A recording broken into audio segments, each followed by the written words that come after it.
ആമേൻ, ആമേൻ, ആമേൻ. ദൈവത്തിൻ്റെ മഹത്വം ഉണ്ടാകട്ടെ. എല്ലാ ദൈവമക്കളെയും സ്നേഹത്തോടും സന്തോഷത്തോടും കൂടെ ഞാൻ ഇന്നത്തെ ഈ വചന ശുശ്രൂഷയിലേക്ക് സ്വാഗതം ചെയ്യുന്നു. നമ്മുടെ മധ്യത്തിൽ പരിശുദ്ധാത്മാവും തൻ്റെ മഹത്തായ സാന്നിധ്യവും ഉണ്ട്. അതിനെ ഓർത്ത് ഞാൻ എൻ്റെ ദൈവത്തെ ആഴമായി സ്തുതിക്കുന്നു. ദൈവത്തിൻ്റെ സാന്നിധ്യം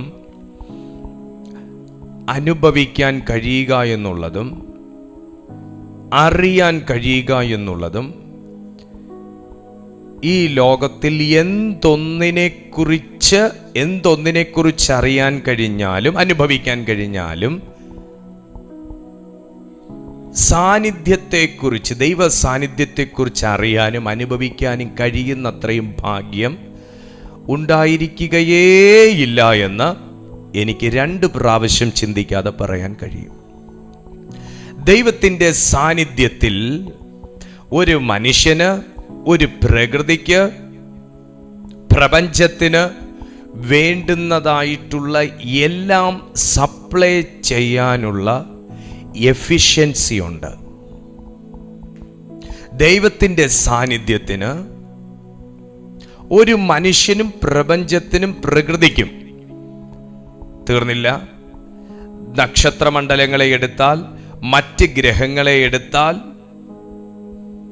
എവിടെയും ദൈവത്തിൻ്റെ പ്രസൻസിന് ആ ഒരു നക്ഷത്രമണ്ഡലത്തിനാണെങ്കിലും, ആ ഒരു അന്തരീക്ഷത്തിനാണെങ്കിലും, ആ ഒരു പ്രകൃതിക്കാണെങ്കിലും, പ്രകൃതത്തിനാണെങ്കിലും ആവശ്യമായ കാര്യങ്ങൾ സപ്ലൈ ചെയ്യാനുള്ള എഫിഷ്യൻസി ഉണ്ട്. കാരണം സാന്നിധ്യത്തിനകത്ത് പ്രൊഡക്ടിവിറ്റി ഉണ്ട്. സാന്നിധ്യത്തിനകത്ത് പ്രൊഡക്ടിവിറ്റി ഉണ്ട്. സാന്നിധ്യത്തോടുകൂടെ ഒരുവൻ നടന്നാൽ, സാന്നിധ്യത്തോടുകൂടെ ഒരുവൻ പ്രാർത്ഥിച്ചാൽ, സാന്നിധ്യത്തോടുകൂടെ ഒരുവൻ സംസാരിച്ചാൽ, സാന്നിധ്യത്തോടുകൂടെ ശുശ്രൂഷിച്ചാൽ, അവിടെ ഒരു സന്തോഷമാകട്ടെ, സമാധാനമാകട്ടെ, വിടുതലാകട്ടെ, ആനന്ദമാകട്ടെ, അഭിഷേകമാകട്ടെ, ഇതെന്തെങ്കിലുമൊക്കെ നമ്മൾ അനുഭവിച്ചിട്ടുള്ളവരും അനുഭവിക്കുന്നവരുമാണെങ്കിൽ അതിൻ്റെ പിന്നിലെ കാരണം എന്താണെന്ന് ചോദിച്ചാൽ സാന്നിധ്യത്തിൻ്റെ സപ്ലൈ അല്ലെങ്കിൽ സാന്നിധ്യത്തിലൂടെയുള്ള ഒരു പ്രൊഡക്ടിവിറ്റി അവിടെ സംഭവിക്കുന്നത് കൊണ്ടാണ്. സാന്നിധ്യം അവിടെ ഉള്ളത് കൊണ്ടാണ് ഒരു വ്യക്തി വിടുതൽ പ്രാപിക്കുന്നത്. ദൈവസാന്നിധ്യം അവിടെ ഉള്ളത് കൊണ്ടാണ് ഒരു വ്യക്തി അന്യഭാഷ പ്രാപിക്കുന്നത്. ദൈവസാന്നിധ്യം അവിടെ ഉള്ളത് കൊണ്ടാണ് ഒരു വ്യക്തി സ്വർഗത്തിലേക്ക് നോക്കി പാപബോധത്തോടുകൂടെ കരയുന്നത്. സാന്നിധ്യം അവിടെ ഉള്ളത് കൊണ്ടാണ് ഒരു വ്യക്തി സൗഖ്യമാകുന്നത്. സാന്നിധ്യം അവിടെ ഉള്ളത് കൊണ്ടാണ് ഒരു വ്യക്തിയിൽ നിന്ന് ദുരാത്മാവ് വിടുവിക്കപ്പെടുന്നത്. നോക്കിക്കേ, ഇതെല്ലാം നടക്കുന്നത് ഒരു സ്ഥലത്താണ്. ഒരു ചർച്ച് മീറ്റിംഗ് അല്ലെങ്കിൽ ഒരു കോട്ടേജ് മീറ്റിംഗ്, എവിടെയാകട്ടെ അത് സംഭവിക്കുന്നു എന്നുണ്ടെങ്കിൽ ഈ പല കാര്യങ്ങളും നടക്കുന്നത് ഒരു സ്ഥലത്താണ്, ഒരു സാന്നിധ്യത്തിൻ്റെ കീഴിലാണ്.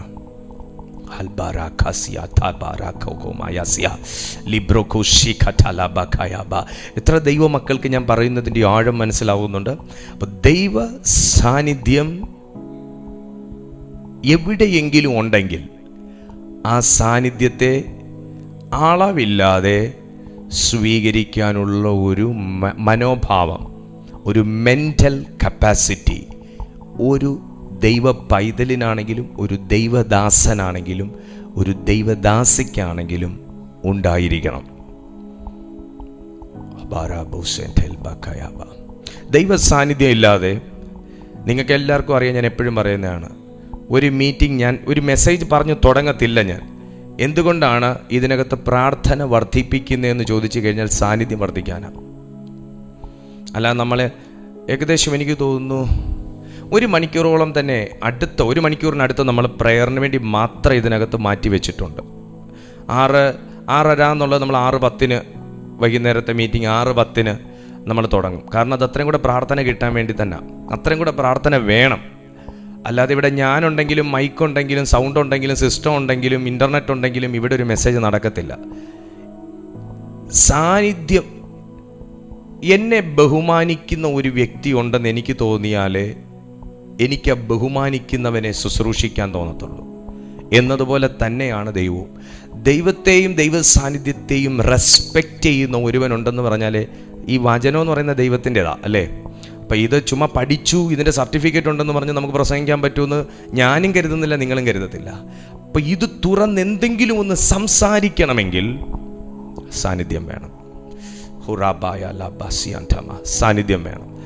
ആ സാന്നിധ്യത്തെക്കുറിച്ചാണ് നമ്മളിന്ന് ചിന്തിക്കാൻ പോകുന്നത്. ഈ സാന്നിധ്യത്തിനകത്ത് ഭൂതങ്ങൾ പുറത്തു പോകുമായിരിക്കും, ഈ സാന്നിധ്യത്തിനകത്ത് രോഗികൾ സൗഖ്യമാകുമായിരിക്കും, ഈ സാന്നിധ്യത്തിനകത്ത് ചിലർ ഇന്ന് അന്യഭാഷയ്ക്കകത്ത് നിറയുമായിരിക്കും, ഈ സാന്നിധ്യത്തിനകത്ത് ചിലരുടെ മേലൊരു പുതുശക്തി വ്യാപരിക്കുമായിരിക്കും, ഈ സാന്നിധ്യത്തിനകത്ത് ഭാവി മാനസാന്തരപ്പെടുമായിരിക്കും, ഈ സാന്നിധ്യത്തിനകത്ത് അസാധാരണമായ പ്രാർത്ഥനയുടെ ഒരു വ്യാപാര ശക്തി സംഭവിക്കും. എന്തും സംഭവിക്കാം. കാരണം ഇതെല്ലാം കൂടെ ഒരു കുടക്കീഴിലുള്ള ഒറ്റ കാര്യത്തെക്കുറിച്ച് സംസാരിക്കാൻ പോകുന്നത് ദൈവത്തിൻ്റെ സാന്നിധ്യം. വായിക്കൊണ്ടെന്ന് പറയാമോ? ദൈവത്തിൻ്റെ സാന്നിധ്യം. ഒരു നിമിഷം നെഞ്ചത്ത് കൈവയ്ക്കാമോ? ഒരു വാക്കൊന്ന് എന്നോട് ചേർന്ന് പ്രാർത്ഥിക്കാമോ? പ്രിയ പിതാവേ, ഞങ്ങൾ ഇന്ന് ധ്യാനിക്കാൻ പോകുന്നത് അങ്ങയുടെ സാന്നിധ്യത്തെക്കുറിച്ചാണ്. അപ്പാ, ഞങ്ങളോട് സംസാരിക്കണം. അപ്പാ, ഈ കേൾക്കുന്ന വചനവും അതിനകത്ത് വ്യാപരിക്കുന്ന സാന്നിധ്യവും എൻ്റെ മേൽ, എൻ്റെ തലമുറകളുടെ മേൽ, എൻ്റെ ഭവനത്തിൻ്റെ മേൽ, എൻ്റെ ഭാവിയുടെ മേൽ പകരണമേ. അതിനായി ഞാൻ എന്നെ തന്നെ ഒരുക്കുന്നു, സമർപ്പിക്കുന്നു. യേശു ക്രിസ്തുവിൻ നാമത്തിൽ തന്നെ ആമേൻ. എത്ര പേർ പറഞ്ഞു? എത്ര പേർ ചേർന്ന് പ്രാർത്ഥിച്ചു? ആമേൻ. പ്രാർത്ഥിച്ചവരെ ഓർത്ത് ഞാൻ എൻ്റെ ദൈവത്തെ സ്തുതിക്കുന്നു. അവിടെ നിന്ന് അങ്ങനെ തന്നെ നമ്മുടെ ജീവിതത്തിൽ ചെയ്യട്ടെ. സങ്കീർത്തനങ്ങളുടെ പുസ്തകം 23-ാമത്തെ സങ്കീർത്തനം 4-ാമത്തെ വാക്യത്തിൽ നമുക്ക് എല്ലാവർക്കും കാണാപ്പാടാ. 23-ാമത്തെ സങ്കീർത്തനം അതിൻ്റെ 4-ാമത്തെ വാക്യത്തിൽ തിരുവെഴുത്ത് പറയും. തിരുവെഴുത്തിൽ ഇങ്ങനെയാണ് വായിക്കുന്നത്: കൂരിരുൾ താഴ്വരയിൽ കൂടി നടന്നാലും ഞാൻ ഒരനർത്ഥവും ഭയപ്പെടുകയില്ല, നീ എന്നോട് കൂടെ ഇരിക്കുന്നുവല്ലോ, നിന്റെ വടിയും കോലും എന്നെ ആശ്വസിപ്പിക്കുന്നു. 5-ാമത്തെ വാക്യം: എൻ്റെ ശത്രുക്കൾ കാണെ നീ എനിക്ക് വിരുന്നൊരുക്കുന്നു, എൻ്റെ തലയെ എണ്ണ കൊണ്ട് അഭിഷേകം ചെയ്യുന്നു, എൻ്റെ പാനപാത്രവും നിറഞ്ഞ് കവിയുന്നു. ശത്രുവും എണ്ണയും പാനപാത്രവും അവിടെ നിൽക്കട്ടെ. ഇവിടെ ദൈവത്തിൻ്റെ സാന്നിധ്യത്തെക്കുറിച്ച് എഴുതിയിട്ടുണ്ടോ? ഇല്ല എന്ന് ഒരു പക്ഷേ ഒരു 10% ആൾക്കാർക്ക് തോന്നാം. എന്നാൽ തിരുവെഴുത്തിൽ ഇങ്ങനെ വായിക്കുന്നു: കൂരിരുൾ താഴ്വരയിൽ കൂടി നടന്നാലും ഞാൻ ഒരു അനർത്ഥവും ഭയപ്പെടുകയില്ല, നീ എന്നോട് കൂടെ ഇരിക്കുന്നുവല്ലോ. നീ എന്നോട് കൂടെ ഇരിക്കുന്നത് എന്താന്ന് ചോദിച്ചാൽ, പുറം കണ്ണുകൊണ്ട് കൂരിരുളിൽ നിൽക്കുന്ന, കൂരിരുളിൽ കൂടെ നടക്കുന്ന, കൂരിരുളിൻ്റെ താഴ്വരയിൽ കൂടെ നടക്കുന്ന ഒരു മനുഷ്യന് എന്താ ഇപ്പൊ കാണുന്നതെന്ന് ചോദിച്ചാൽ, എൻ്റെ പൊന്നു ബ്രദറെ, 2 വശവും കാണാൻ മേലെ എനിക്ക് ആകെ കൂടെ കണ്ണടച്ചിരിക്കുന്ന പ്രതീതിയാണ്, കൂരിരുട്ടാണ്, എനിക്കൊന്നും കാണാനേ പറ്റുന്നില്ല എന്നേ ഏതൊരു മനുഷ്യനും പറയാൻ പറ്റത്തുള്ളൂ. പക്ഷേ ഇവിടെ സങ്കീർത്തനക്കാരൻ എഴുതിയേക്കുന്ന വാക്ക് എന്താന്ന് ചോദിച്ചു കഴിഞ്ഞാൽ, കൂരിരുൾ താഴ്വരയിൽ താങ്കൾ എന്ത് കാണുന്നു എന്ന് അദ്ദേഹത്തിൻ്റെ മനസാക്ഷി അദ്ദേഹത്തോടു കൂടെ ചോദിച്ചു കാണും. എടാ, നീ നടക്കുന്നത് കൂരിരുൾ താഴ്വരയിൽ കൂടെയല്ലേ? നീ ഇരുട്ടത്തു കൂടെ നടന്ന് എവിടെ പോയെത്താനാ? നീ ഇനി അല്പം കൂടെ നടക്കത്തുള്ളൂ. കാരണം നീ നടക്കുന്നത് കൂരിരുളിൻ്റെ വെളിച്ചത്തില. കൂരിരുളിന് എന്തോ വെളിച്ചം തരാൻ പറ്റും? അതിൻ്റെ നിറമേ തരാനൊക്കത്തുള്ളൂ, ഇരുട്ട് മാത്രമേ തരാനൊക്കത്തുള്ളൂ. നീ കൂരിരുളിൻ്റെ താഴ്വരയിൽ കൂടെ നടക്കുമ്പോൾ ഇനി നിനക്ക് അല്പം കൂടെ നടക്കാനുള്ള സമയമുള്ളൂ. ഇനി നിനക്ക് അല്പം കൂടെ മുന്നോട്ട് ചുവട് വെക്കാനൊക്കത്തുള്ളൂ. ഇനി നീ എവിടെയെങ്കിലും കൂട്ടിയിടിച്ച്, കല്ലുമായിട്ട് കൂട്ടിയിടിച്ചോ, ഏതെങ്കിലും അതിലുമായിട്ട് കൂട്ടിയിടിച്ചോ, എവിടെയെങ്കിലും നീ ഇടിച്ച് നിന്റെ യാത്ര അവസാനിക്കും. സ്വന്തം മനസാക്ഷി ചോദിച്ചു, ഞാൻ ഈ കൂരിരുൾ താഴ്വരയിൽ കൂടെ നടന്നാൽ എവിടെ എത്താനാ? കൂരിരുൾ താഴ്വരയിൽ കൂടെ നടന്നാൽ ഞാൻ എവിടെ ചെന്നെത്താനാ? എവിടെ വെളിച്ചമുണ്ടെന്ന് കണ്ടെനിക്ക് പോകണം. ഇരുളിൽ നടക്കുമ്പോൾ എവിടെയെങ്കിലും ഒരു മിന്നാമിനിങ്ങിൻ്റെ വെളിച്ചം കണ്ടാൽ അവിടെ ഒരു മിന്നാമിനിങ് നിപ്പുണ്ട് എന്നെങ്കിലുമുള്ള പ്രതീക്ഷയിൽ ഇരുട്ടത്തൂടെ നടക്കാം. കാരണം ആ മിന്നാമിനിങ്ങിൻ്റെ വെളിച്ചം വരെ ഞാൻ ഇരുട്ട് സഹിച്ചാൽ മതിയല്ലോ, അതിനുശേഷം എനിക്കൊരു വെളിച്ചം കാണാമല്ലോ എന്നുണ്ട്. പക്ഷേ ഇവിടെ സങ്കീർത്തനക്കാരനെ സംബന്ധിച്ചിടത്തോളം അദ്ദേഹത്തിന് കാണാൻ യാതൊരു പ്രകാശവുമില്ല. പക്ഷെ സ്വന്തം മനസാക്ഷി, സ്വന്തം ഭാവി, തൻ്റെ ഉള്ളം തന്നോട് ചോദിച്ചു കാണും, നീ എവിടെ പോയി എത്താനാ? സ്വന്തം മനുഷ്യൻ, ആ മനുഷ്യൻ്റെ അകത്തിരിക്കുന്ന മനസാക്ഷിയോട് അല്ലെങ്കിൽ ചോദ്യത്തോട് തിരിച്ചൊരു മറുപടി പറയുന്നത് ഇങ്ങനെയാണ്: കൂരിരുൾ താഴ്വരയിൽ കൂടെ നടന്നാലും ഞാൻ ഒരനർത്ഥവും ഭയപ്പെടുകയില്ല. ഇരുട്ടിനകത്ത് മറഞ്ഞിരിക്കുന്ന ഒരു അനർത്ഥമുണ്ട്, ഇരുളിൻ്റെ അകത്ത് മറഞ്ഞിരിക്കുന്ന അനർത്ഥമുണ്ട്. കൂരിരുൾ നടക്കുന്നവന് ചെന്നിടിച്ച് തട്ടി വീണിട്ട് വേണ്ട ഇവിടെ ഒരു അനർത്ഥം ഉണ്ടായിരുന്നല്ലേ എന്ന് ചിന്തിക്കേണ്ടു. നടക്കുന്നവൻ അറിയാം ഞാൻ അനർത്ഥം അടുത്ത സെക്കൻഡിൽ ഒരനർത്ഥം കാണാൻ സാധ്യതയുണ്ടെന്ന്. കൂരിരുളിൽ വെളിച്ചമില്ലാത്തൊരു മനുഷ്യനറിയാം എൻ്റെ പോക്ക് ഇങ്ങനെ വെളിച്ചമില്ലാത്ത പോക്കാണെങ്കിൽ ഞാൻ എവിടെയെങ്കിലും തട്ടി വീണ് അനർത്ഥം സംഭവിക്കാനുള്ള സാധ്യതയുണ്ടെന്ന്. ഇന്ന് ആത്മാവിൻ്റെ ചൈതന്യവും ആത്മാവിൻ്റെ സാന്നിധ്യവും ദൈവാത്മാവുമായിട്ടുള്ള ബന്ധവും കൂട്ടായ്മയും പ്രാർത്ഥനയും വചനധ്യാനവും ഉപവാസവും ഒക്കെ വെടിഞ്ഞ ഇരുട്ടിൻ്റെ അനുഭവത്തിൽ നടക്കുമ്പോൾ തന്നെ പലരുടെയും ഉള്ളിൽ അറിയാം ഈ പോക്ക് ഇങ്ങനെയാണെങ്കിൽ ഒരനർത്ഥത്തിലേക്കാണ്, ഈ പോക്ക് ഇങ്ങനെയാണെങ്കിൽ ഒരു വീഴ്ചയിലേക്കാണ്, ഈ പോക്ക് ഇങ്ങനെയാണെങ്കിൽ ഇതിന് ഒരറ്റവും ഉണ്ടാകത്തില്ല, ഇതിനൊരു നന്മയും ഉണ്ടാകത്തില്ല, ഇത് എവിടെയോ പോയി കൂട്ടിയിടിക്കാനുള്ള പോക്കാണ്. പക്ഷെ അകത്ത് ആരോടെങ്കിലും ഈ തിരുവെഴുത്ത് ഞാൻ വ്യാഖ്യാനിച്ചു കൊണ്ടിരിക്കുമ്പം ആരോടെങ്കിലും ഇത് ദൈവാത്മാവ് എന്നോടാ സംസാരിച്ചു തുടങ്ങുന്നതെന്ന് ബോധ്യമുണ്ടെങ്കിൽ ദൈവാത്മാവ് നിന്നോട് പറയുകയാണ് ഇന്ന് നിനക്കൊരു മറുപടി കിട്ടുന്ന ഒരു മീറ്റിങ്ങും മെസ്സേജും ആയിരിക്കും ഇത്. കാരണം ഇവിടെ ഉള്ള അകത്തിരുന്ന് ഭയപ്പെടുത്തുന്ന ഒരു സാധനമുണ്ട് എല്ലാ മനുഷ്യനും. അത് സങ്കീർത്തനക്കാരനും ഉണ്ട്, ദാവീദിനും ഉണ്ട്. അകത്തിരുന്ന് ഭയപ്പെടുത്തുന്ന ഒരു സാധനം. എത്ര പ്രാർത്ഥിക്കുന്ന മനുഷ്യനും ഇരുട്ട് കാണുമ്പോൾ ചെറിയൊരു ഭയം വരും ഇല്ലേ? ഇല്ല എന്നൊക്കെ പറയുന്നുണ്ടെങ്കിൽ നിങ്ങളെ ഞാൻ ആമസോൺ കാട്ടിക്കൊണ്ട് നിർത്തി കാണിച്ചു തരാം. നമുക്ക് നോക്കാമല്ലോ നമ്മുടെ ധൈര്യം എത്രയുണ്ടെന്ന്. ആമസോൺ കാർഡൊന്നും വേണ്ട, ഇവിടെ പാലോട് ഇട്ടു വേണ്ട, പാലോട് ഇച്ചിരി ഒന്ന് ഉൾക്കാടിലോട്ട് പോയാൽ മതി. ആ വനാന്തരങ്ങളുടെ ആ വനത്തിൻ്റെ അകത്തുള്ള നിശബ്ദതയും ചീവീടുകളുടെ ശബ്ദവും കേൾക്കുമ്പോൾ നമുക്കറിയാതെ ഒരു എരിവകത്ത് നിന്ന് ഇങ്ങനെ അങ്ങോട്ട് പൊങ്ങും. കാടിനകത്ത് അങ്ങനെ ഒരു ഭയത്തിൻ്റെ അവസ്ഥയുണ്ട്. കാടിലൊക്കെ സന്ദർശിച്ചിട്ടുള്ളവർക്ക് അറിയാൻ സാധിക്കും. എനിവേ അങ്ങനെ ഒരു ഭയപ്പെടുത്തുന്ന അനുഭവം കാടിനുണ്ട്. വെളിച്ചമുള്ള കാടിന് അങ്ങനെ ഒരു ഭയം ഉണ്ടെങ്കിൽ വെളിച്ചമേ ഇല്ലാത്ത കൂരിരുളിൻ്റെ അനുഭവം എന്തായിരിക്കും?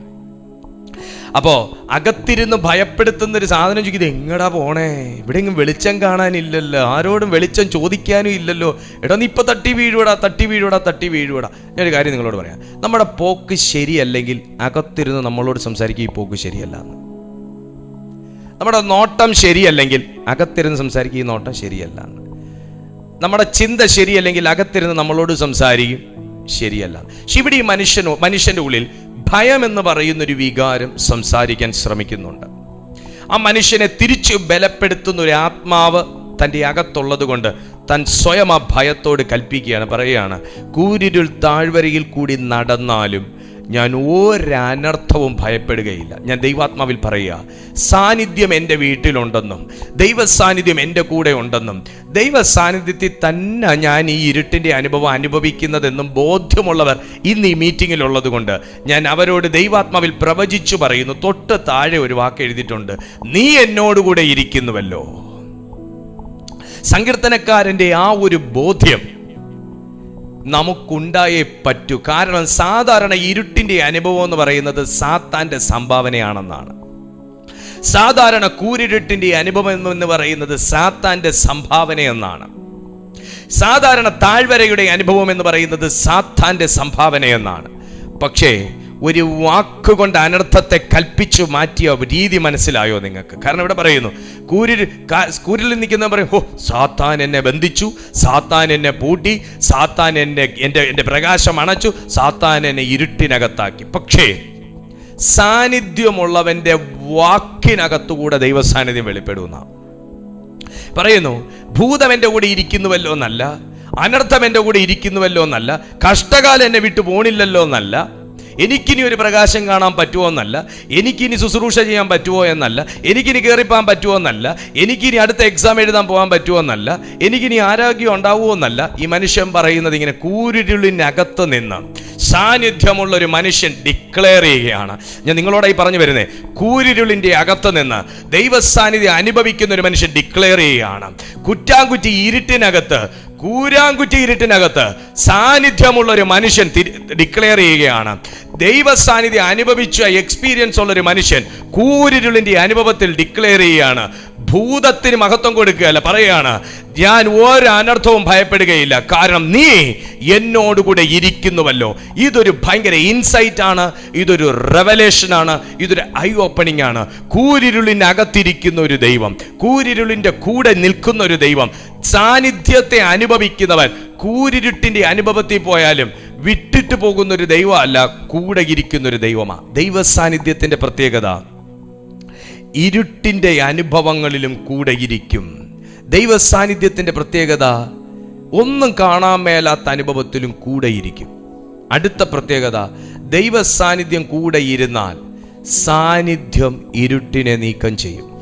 ദൈവത്തിന്റെ സാന്നിധ്യം ഇരുട്ടിനെ നീക്കം ചെയ്യും. പുറപ്പാട് പുസ്തകം 33 അധ്യായം, പുറപ്പാട് പുസ്തകം 33 അധ്യായം 14 അനുഗ്രഹീതമായ തിരുവെഴുത്ത് പറയുന്നു, ആകയാൽ എന്നോട് കൃപയുണ്ടെങ്കിൽ നിന്റെ വഴി എന്നെ അറിയിക്കണമേ. ഒന്ന് ശ്രദ്ധിക്കണേ, ഈ ദൈവവുമായിട്ട് സംസാരിക്കുന്ന ഒരു മനുഷ്യന് കർത്താവേ സാന്നിധ്യം എൻ്റെ കൂടെ വരണം, എൻ്റെ കൂടെ വരണം, എൻ്റെ കൂടെ വരണം പറയേണ്ട ആവശ്യമില്ല. ദൈവവുമായിട്ട് സംസാരിക്കുന്ന, മനസ്സിലായോ? ദൈവവുമായിട്ട് സംസാരിക്കുന്ന ഒരു ശീലമുള്ളൊരു മനുഷ്യന്, ഒന്നും കൂടെ മനസ്സിലാക്കുന്ന രീതിയിൽ പറഞ്ഞാൽ പ്രാർത്ഥിക്കുന്നൊരു മനുഷ്യന്. നിങ്ങൾ പ്രാർത്ഥിക്കുന്നൊരു വ്യക്തിയാണെന്ന് ഉറപ്പ് വേണം. രാവിലെ എഴുന്നേറ്റിട്ട് കർത്താവേ എന്നെ, എൻ്റെ കുഞ്ഞുങ്ങളെ, എൻ്റെ ഹസ്ബൻഡിനെയും എൻ്റെ ഇന്നത്തെ ദിവസത്തെയും കാത്തുകൊള്ളണേ യേശുവിൻ നാമത്തിൽ ആമേൻ പറഞ്ഞ് എഴുന്നേറ്റ് ചായ ഇടാൻ പോകുന്ന കേസല്ല ഞാൻ പറയുന്നത്. സംസാരിക്കണമെന്ന് പറഞ്ഞാൽ അത് കുറച്ച് ടൈം സ്പെൻഡ് ചെയ്യണം. സംസാരിക്കണമെന്ന് പറഞ്ഞാൽ കുറച്ച് സമയം സ്പെൻഡ് ചെയ്യണം. നമുക്ക് തലവേദന വരുമ്പോൾ ഒരു പാരസെറ്റമോൾ അന്വേഷിക്കുന്ന പോലെ നമുക്ക് ആവശ്യം വരുമ്പോൾ പ്രാർത്ഥിക്കുന്നവരുണ്ടോ എന്ന് അന്വേഷിക്കുന്നത് പോലത്തെ കേസും അല്ല ഞാൻ പറയുന്നത്. ഞാൻ പറയും, സ്പെൻഡ് ചെയ്യാൻ ഒരു മനസ്സ് ഉള്ളവൻ്റെ കൂടെ ദൈവസാന്നിധ്യം നിർത്തണമെന്ന് നമ്മൾ പറയണ്ട, കേട്ടോ. ആകയാൽ എന്നോട് കൃപയുണ്ടെങ്കിൽ നിന്റെ വഴി എന്നെ അറിയിക്കണമേ. നിനക്കെന്നോട് കൃപയുണ്ടാകുവാൻ തക്കവണ്ണം ഞാൻ നിന്നെ അറിയുമാറാകട്ടെ. Listen me. മോശ ദൈവത്തോട് സംസാരിക്കുന്നത് ഭയങ്കര വല്ലാത്തൊരു തിരിച്ചറിവോടെയുള്ളൊരു സംസാരമാണ്. കാരണം ഒരു വ്യക്തിക്ക് ദൈവത്തെ അറിയാൻ കഴിയുക എന്ന് പറയുന്നത് ഭയങ്കര വലിയൊരു ഭാഗ്യമാണ്. 1. 2, ദൈവത്തിൻ്റെ കൃപ അറിയുവാൻ കഴിയുക എന്നുള്ളത് അതിനേക്കാൾ വലിയൊരു ഭാഗ്യമാണ്. ആകയാൽ എന്നോട് കൃപയുണ്ടെങ്കിൽ, ഇതിവിടെ മോശ പറയണമെന്നുണ്ടെങ്കിൽ ദൈവത്തിൻ്റെ കൃപയ്ക്ക് പാത്രീഭൂതനാകുവാൻ തക്കവണ്ണം മോശ ഒന്നും ചെയ്തു വെച്ചിട്ടില്ല എന്ന് അദ്ദേഹത്തിന് അറിയാം. എനിക്ക് മോശയെ പോലെ പ്രാർത്ഥിക്കാൻ പറ്റത്തുള്ളൂ. കാരണം ഞാൻ ഒന്നും ഇവിടെ ദൈവത്തിന് കൊടുത്തു വെച്ചത് കൊണ്ടല്ല ദൈവം എന്നെ നിർത്തിയേക്കുന്നതെന്ന് നല്ല ബോധ്യവും വെളിവും എനിക്കുണ്ട്. ഇന്ന് ഈ മെസ്സേജ് പറയുന്നത് പോലും മഹാകൃപ എൻ്റെ മേലുള്ളത് കൊണ്ടാണെന്ന് 1000 വട്ടം എനിക്ക് ബോധ്യമുണ്ട്. ആകയാൽ എന്നോട് കൃപയുണ്ടെങ്കിൽ വല്ലപ്പോഴും നമ്മൾ ദൈവത്തോടൊന്ന് ചോദിക്കണം. അപ്പാ, നമ്മളെപ്പോഴും ദൈവത്തോട് തിരിച്ചാ ചോദിക്കുന്നത്, ഞാൻ ഇത്രയും കാര്യങ്ങൾ ചെയ്തിട്ടും നീ എൻ്റെ ഈ പ്രാർത്ഥന കേട്ടില്ലല്ലോ, ഞാൻ ഇത്രയും പ്രാവശ്യം പ്രാർത്ഥിച്ചിട്ടും നീ എനിക്കിതിൻ്റെ മറുപടി തന്നില്ലല്ലോ. ഇങ്ങനെയാണ് നമ്മൾ ചോദിക്കുന്നത്. പക്ഷെ മോശ തിരിച്ചാ ചോദിച്ചത്, അങ്ങയ്ക്ക് എന്നോട് കൃപ ഉണ്ടെങ്കിൽ നിന്റെ വഴി എന്നെ അറിയിക്കണം. എത്ര പേർക്ക് ദൈവത്തിൻ്റെ വഴി അറിയണമെന്ന് ആഗ്രഹമുണ്ട്? മോശ ആ പ്രദേശം മുഴുവൻ ആടുകളെയും കൊണ്ട് നടന്നൊരു മനുഷ്യനാണ്. പ്രത്യേകിച്ച് ഇനിയിപ്പോൾ അതിൻ്റെ ഭൂമിശാസ്ത്രവും ഭൂശാസ്ത്രവും അതിൻ്റെ മാപ്പും ഒന്നും ഇനി പ്രത്യേകിച്ച് അദ്ദേഹത്തിന് പറഞ്ഞും പഠിപ്പിച്ചും കൊടുക്കേണ്ട ആവശ്യമില്ല. അപ്പം ഇത് ആ വഴിയെക്കുറിച്ചല്ല പറയുന്നത്. അദ്ദേഹം ആടുകളെ മേയ്ക്കാൻ പോയ വഴിയും മിസ്രൈമിലോട്ടുള്ള വഴിയും യെരുശലേമിലോട്ടുള്ള വഴിയും കിഴക്ക് ദിക്ക് എങ്ങോട്ടാന്ന് വടക്ക് ദിക്ക് എങ്ങോട്ടാന്ന് ആ ഭൂശാസ്ത്ര രേഖയല്ല മോശ ദൈവത്തോട് ആവശ്യപ്പെടുന്നത്. ഞാനൊരു കാര്യം നിങ്ങളോട് പറയാം. നമുക്ക് രാഷ്ട്രീയ കാര്യങ്ങളെക്കുറിച്ച് നല്ല അറിവ് കാണും, നമുക്ക് വിദ്യാഭ്യാസ സംബന്ധമായി വളരെ അറിവ് കാണും, നമുക്ക് ഡിഗ്രി കാണും, നമുക്ക് ജോലി സംബന്ധമായി നല്ല എക്സ്പീരിയൻസ് കാണും, നമുക്ക് പല കാര്യങ്ങളിലും നമ്മൾ ഭയങ്കര ടാലൻ്റ് ഉള്ള വ്യക്തിയായിരിക്കും. പക്ഷേ ആ എക്സ്പീരിയൻസ് വെച്ചോണ്ട് നമുക്ക് ദൈവത്തിൻ്റെ വഴിയെ നമുക്ക് വായിച്ചോ കേട്ടോ അറിഞ്ഞോ പഠിക്കാൻ പറ്റുന്നൊരു കാര്യമേ അല്ല. അത് ടീച്ച് ചെയ്യുന്ന ഇൻസ്റ്റിറ്റ്യൂഷൻ ഭൂമിയിലില്ല. അത് ടീച്ച് ചെയ്യുന്ന ഇൻസ്റ്റിറ്റ്യൂട്ട് ഭൂമിയിൽ സ്ഥാപിച്ചിട്ടില്ല. അത് ഭൂമിയിൽ വെച്ച് എനിക്ക് പഠിക്കാം, അങ്ങനെ ഒരു ഭാഗ്യമുണ്ട്. ആ ഇൻസ്റ്റിറ്റ്യൂട്ടിൽ എനിക്ക് ജോയിൻ ചെയ്യാം, ആ കോഴ്സിന് എനിക്ക് ജോയിൻ ചെയ്യാം, ആ വഴി എനിക്ക് പഠിക്കാം. പക്ഷെ അതിൻ്റെ സർട്ടിഫിക്കറ്റ് എനിക്ക് ഭൂമിയിൽ നല്ല കിട്ടുന്നത്. ഞാൻ ബൈബിൾ കോളേജ് പഠിച്ചാൽ എനിക്ക് സർട്ടിഫിക്കറ്റ് എനിക്ക് സെമിനാരിയിൽ നിന്ന് കിട്ടും, എനിക്ക് ഭൂമിയിൽ നിന്ന് കിട്ടും. പക്ഷേ ആ തെറ്റിദ്ധരിക്കരുതേ, ആ പഠിത്തവും വെച്ചുകൊണ്ട് എനിക്ക് ദൈവത്തിൻ്റെ വഴി അറിയാനൊക്കത്തില്ല. പക്ഷെ എനിക്ക് ഭൂമിയിൽ വെച്ച് എനിക്ക് ആ ഇൻസ്റ്റിറ്റ്യൂഷനിൽ ജോയിൻ ചെയ്യാം, എനിക്ക് ആ സെമിനാരിൽ ജോയിൻ ചെയ്യാം, എനിക്ക് ആ സ്കൂളിൽ ജോയിൻ ചെയ്യാം, എനിക്ക് ചെയ്യാം. എന്നെ അതിന് ഇൻസ്ട്രക്ട് ചെയ്യുന്നത്, എന്നെ അത് ടീച്ച് ചെയ്യുന്നത് ഭൂമിയിലത്തെ ഒരു പ്രൊഫസർ അല്ല, ഒരു ലെക്ചർ അല്ല. അത് ടീച്ച് ചെയ്യുന്നത് ദൈവത്തിന്റെ ഹോളി സ്പിരിറ്റ് ആണ്. കാരണം അടുക്കളയും കൊണ്ട് പോയ എനിക്ക് പ്രത്യേകിച്ച് അങ്ങ് വഴിയൊന്നും പറഞ്ഞു തരണ്ട എന്ന് മോശ പറഞ്ഞാൽ അദ്ദേഹത്തിന് മിനിസ്ട്രി ഇല്ലേ ഇല്ല. എൻ്റെ അപ്പ പണ്ട് പാസ്റ്റർ ആയിരുന്നു എന്ന് പറഞ്ഞാൽ മിനിസ്ട്രി ഇല്ലേ ഇല്ല. എൻ്റെ അമ്മ നന്നായിട്ട് പ്രാർത്ഥിക്കുന്ന ആളായിരുന്നു എന്ന് പറഞ്ഞാൽ മിനിസ്ട്രി ഇല്ലേ ഇല്ല. അമ്മ പ്രാർത്ഥിച്ച അമ്മയ്ക്ക് കൊള്ളാം, അച്ഛൻ പാസ്റ്ററായ അച്ഛന് കൊള്ളാം, അദ്ദേഹത്തിന്റെ ശുശ്രൂഷ അനുഭവിക്കുന്നവർക്ക് കൊള്ളാം. എന്നെക്കുറിച്ച് വ്യക്തിപരമായി ദൈവത്തിനുള്ള പദ്ധതിയിലേക്ക് ഞാൻ എത്തണമെന്നുണ്ടെങ്കിൽ എൻ്റെ അച്ഛൻ പാസ്റ്ററാന്ന് പറഞ്ഞ കാര്യമില്ല. എൻ്റെ അമ്മ ഭയങ്കരമായിട്ട് ഉപവസിക്കുന്ന വ്യക്തി, എൻ്റെ അമ്മ കഴിച്ചത് കുറവും കഴിക്കാത്ത നാളുകൾ കൂടുതലാന്ന് പറഞ്ഞ കാര്യമില്ല. അത് അമ്മയ്ക്കും അമ്മയുടെ ആത്മാവിനും കൊള്ളാം. എനിക്കെന്തെങ്കിലും ദൈവത്തിങ്കിൽ നിന്ന് ഇപ്പം ഞാനിപ്പോൾ ഗ്രാജുവേറ്റ് ആണെന്ന് പറഞ്ഞിട്ട് എൻ്റെ കൊച്ചനെ വീട്ടിൽ ഇരുന്നാൽ മതിയോ? അവന് ഡിഗ്രിയുടെ സർട്ടിഫിക്കറ്റ് അവൻ പോയി പഠിക്കണം അല്ലേ? അതുപോലെ തന്നെയാണ് ദൈവത്തിങ്കിൽ നിന്ന് വ്യക്തിപരമായി വഴികൾ പഠിക്കണമെങ്കിലും മനസ്സിലാക്കണമെങ്കിലും ഒന്നും കൂടെ ആ സാന്നിധ്യം ഞാൻ ക്യാരി ചെയ്യണം. ദൈവത്തിൻ്റെ സാന്നിധ്യത്തിൻ്റെ ക്യാരിയറായി ഞാൻ മാറണമെങ്കിലും എനിക്ക് വ്യക്തിപരമായി ഒരു ബോധ്യം ഉണ്ടാവണം. അതുകൊണ്ട് ഇവിടെ പറഞ്ഞത് എൻ്റെ എക്സ്പീരിയൻസ് വെച്ച്, എൻ്റെ ഭൂമിശാസ്ത്രത്തിൻ്റെ അളവ് വെച്ച്, എനിക്ക് ഭൂമിയുടെ പരിമാണത്തിൻ്റെ അളവ് വെച്ചിട്ട് എനിക്ക് ദൈവത്തിൻ്റെ വഴികളെ അളക്കാൻ ഒക്കത്തില്ല എന്നറിഞ്ഞൊരു മനുഷ്യൻ ദൈവത്തോട് ചോദിക്കുകയാണ്. ആകയാൽ എന്നോട് കൃപയുണ്ടെങ്കിൽ, ഇവിടെ ഒരു താഴ്മയുടെ മനോഭാവം കാണാം, എന്നോട് കൃപയുണ്ടെങ്കിൽ നിന്റെ വഴി എന്നെ അറിയിക്കണമേ. പ്രിയപ്പെട്ട ദൈവമക്കളെ, ഇത് നമുക്കൊരു വെളിപ്പാടാണ്. കാരണം നമ്മൾ പലപ്പോഴും ദൈവത്തിൻ്റെ വഴികളെക്കുറിച്ച് അറിയാതെ നമ്മൾ ചില വഴികൾ ഓൾറെഡി നമ്മൾ പ്രിപ്പയർ ചെയ്ത് വെച്ചിട്ട് ആ വഴി തുറക്കാൻ ദൈവത്തോട് പ്രാർത്ഥിച്ചുകൊണ്ട് നിൽക്കുന്ന ഒരു വ്യക്തിയാണ് നിങ്ങളെങ്കിൽ, ആ വഴിയും ദൈവത്തിൻ്റെ വഴിയുമായി യാതൊരു ബന്ധവും ഇല്ലെങ്കിൽ, ആ വഴിയും ദൈവത്തിൻ്റെ ആലോചനയുമായി യാതൊരു ബന്ധവുമില്ലെങ്കിൽ, ദൈവം വഴി തുറക്കാത്തതിന് നമ്മൾ പഴി പറയരുത്. ഇത് വ്യക്തിപരമായിട്ടുള്ള ഒരു സന്ദേശമാണ്, ആർക്കോ ഉള്ളൊരു പ്രവചന സന്ദേശമാണ്, ഒരു അറിയിപ്പാണ്. ഞാനൊരു 2 വഴി തുറന്നു വെച്ചു, 2 വഴി കണ്ടുവച്ചു. ആ വഴി ദൈവഹിതമാണോ എന്ന് പോലും ചോദിക്കില്ല. പക്ഷെ നമ്മൾ ദൈവത്തോട് പറയും, ആ വഴി തുറക്കണം, അത് സംഭവിച്ചേ പറ്റൂ എന്ന് പറഞ്ഞാൽ ദൈവം അതിന്മേൽ ഇടപെട്ടിട്ടില്ല എന്നുണ്ടെങ്കിൽ പിന്നെ അവിടെ എന്താ കാര്യം? ഞാൻ എൻ്റെ വീട്ടിൽ ഇവിടെ ഒരു സാംസങ്ങിൻ്റെ TV മേടിച്ചു വെച്ചു. എന്നിട്ട് ഞാൻ LG-കാരനെ വിളിച്ചു, എൻ്റെ ആ TV കേടായി. എന്നിട്ട് ഞാൻ LG-കാരനെ വിളിച്ച് പറയാണ്, ഞാൻ ഇവിടെ മേടിച്ചു വെച്ച സാംസങ്ങിൻ്റെ TV കംപ്ലൈൻ്റ് ആയി, ശരിയാക്കി തരണം, ആളെ വിടണം എന്ന് പറയുകയാണ്. അപ്പോൾ LG-കാരൻ ഇങ്ങനെ ആലോചിക്കണം, ഈ പയ്യനാണോ പ്രശ്നം, കേൾക്കുന്നത് എനിക്കാണോ പ്രശ്നം? അയാൾ മേടിച്ചു വെച്ചത് സാംസങ്ങിൻ്റെ TV, എന്നിട്ട് LG കമ്പനി വിളിച്ച് പറയുകയാണ്, എൻ്റെ സാംസങ്ങിൻ്റെ TV കംപ്ലൈൻ്റ്, അയാൾ വന്ന് ശരിയാക്കി തരണം. അപ്പോൾ വീണ്ടും അയാൾ ഫോൺ വെച്ചു, അയാൾക്കോ എനിക്കോ പ്രശ്നമെന്നറിയാതെ അയാൾ ഫോൺ വെച്ചു. വീണ്ടും ഞാൻ വിളിക്കുകയാണ്, വന്നില്ലല്ലോ, 2 ദിവസമായല്ലോ ഞാൻ വിളിച്ചിട്ട്, TV നന്നാക്കാൻ ആൾ വന്നില്ലല്ലോ. TV LG-കാരനും ഉണ്ട്, സാംസങ്ങുകാരനും ഉണ്ട്. പക്ഷെ എൻ്റെ വീട്ടിലിരിക്കുന്ന TVയുടെ കമ്പനിക്കാരനെ ഞാൻ വിളിച്ചാലേ അതിനാളെ വിടത്തുള്ളൂ. അവസാനം പറയാണ്, സാറിൻ്റെ കംപ്ലൈൻ്റ് ഒക്കെ ഞങ്ങൾക്ക് മനസ്സിലായി, പക്ഷേ ഞങ്ങൾക്ക് അങ്ങോട്ടേക്ക് വരാനുള്ളൊരു പ്രമാണമില്ല. കാരണം ഞങ്ങളുടേതായിട്ടുള്ള യാതൊരു വസ്തുവും കംപ്ലൈൻ്റ് ഉണ്ടെന്ന് പറഞ്ഞല്ല സാർ എന്നെ വിളിച്ചുകൊണ്ടിരിക്കുന്നത്. സാറിൻ്റെ വീട്ടിൽ TV ഉണ്ട്, പക്ഷേ സാറിന് ഞങ്ങളുടെ കമ്പനി പ്രകാരം, ഞങ്ങളുടെ കമ്പനി ഉണ്ടാക്കിയൊരു TV അല്ല സാറിൻ്റെ വീട്ടിൽ ഇരിക്കുന്നത്. അതിനെന്തെങ്കിലും കംപ്ലൈൻ്റ് ഉണ്ടെങ്കിൽ ഞങ്ങൾ അവിടെ എത്താം, ഞങ്ങളുടെ ദൂതനെ അയക്കാം, ഞങ്ങൾ ആ സാധനം തുറക്കാം, ഞങ്ങൾ ആ കേട് തീർത്ത് തരാം, സാറിനത് വീണ്ടും സുഗമമായി ഉപയോഗിക്കാം. അല്ലാത്ത പക്ഷം മിണ്ടിപ്പോകരുത് എന്ന് പറഞ്ഞാൽ ആ മനുഷ്യൻ നല്ല രീതിയിൽ ഫോൺ വെക്കും. ഇതാണ് നമ്മുടെ പ്രശ്നം. നമ്മൾ 2 വഴി ഉണ്ടാക്കും, എന്നിട്ട് പറയും ആ വഴി തുറക്കണം, തുറന്നേ പറ്റൂ, ആ വഴി തുറന്നേ പറ്റൂ കർത്താവ്, അറ്റ് എനി കോസ്റ്റ് എനിക്കത് തുറന്ന് കിട്ടിയേ പറ്റൂ. കർത്താവ് ഇത് തന്നെ പറയും, നീ വഴി തുറന്നു, നീ അവിടെ വഴിയൊക്കെ വെട്ടിവെച്ചു, പക്ഷെ എൻ്റെ ചിന്തയും എൻ്റെ ആലോചനയും എൻ്റെ പദ്ധതിയുമായി യാതൊരു ബന്ധവുമില്ലാത്ത വഴി തുറന്നു വെച്ചിട്ട് ദൂതനെ അയക്കണമെന്നും ആളെ വിടണമെന്നും വാളിറക്കണമെന്നും തീ ഇറക്കണമെന്നും പറഞ്ഞാൽ നിനക്ക് വേണ്ടി അങ്ങനെ ഇറക്കാനുള്ളൊരു തീയും വാളും അല്ല ഞാൻ ഇവിടെ ഉണ്ടാക്കി വെച്ചേക്കുന്നതെന്നേ കർത്താവ് പറയത്തുള്ളൂ. ഇതറിഞ്ഞ മോശ പറഞ്ഞു, നിന്റെ വഴി കൃപയുണ്ടെങ്കിൽ എന്നെ അറിയിക്കണമേ, നിനക്കെന്നോട് കൃപയുണ്ടാകുവാൻ തക്കവണ്ണം. മൈ ഗോഡ്, ഇന്നത്തെ മെസ്സേജ് എത്ര സമയം എടുക്കുമോ എന്തോ. തക്കവണ്ണം, ആ വാക്ക് കേക്ക്. മോശ പറയുന്നു തക്കവണ്ണം.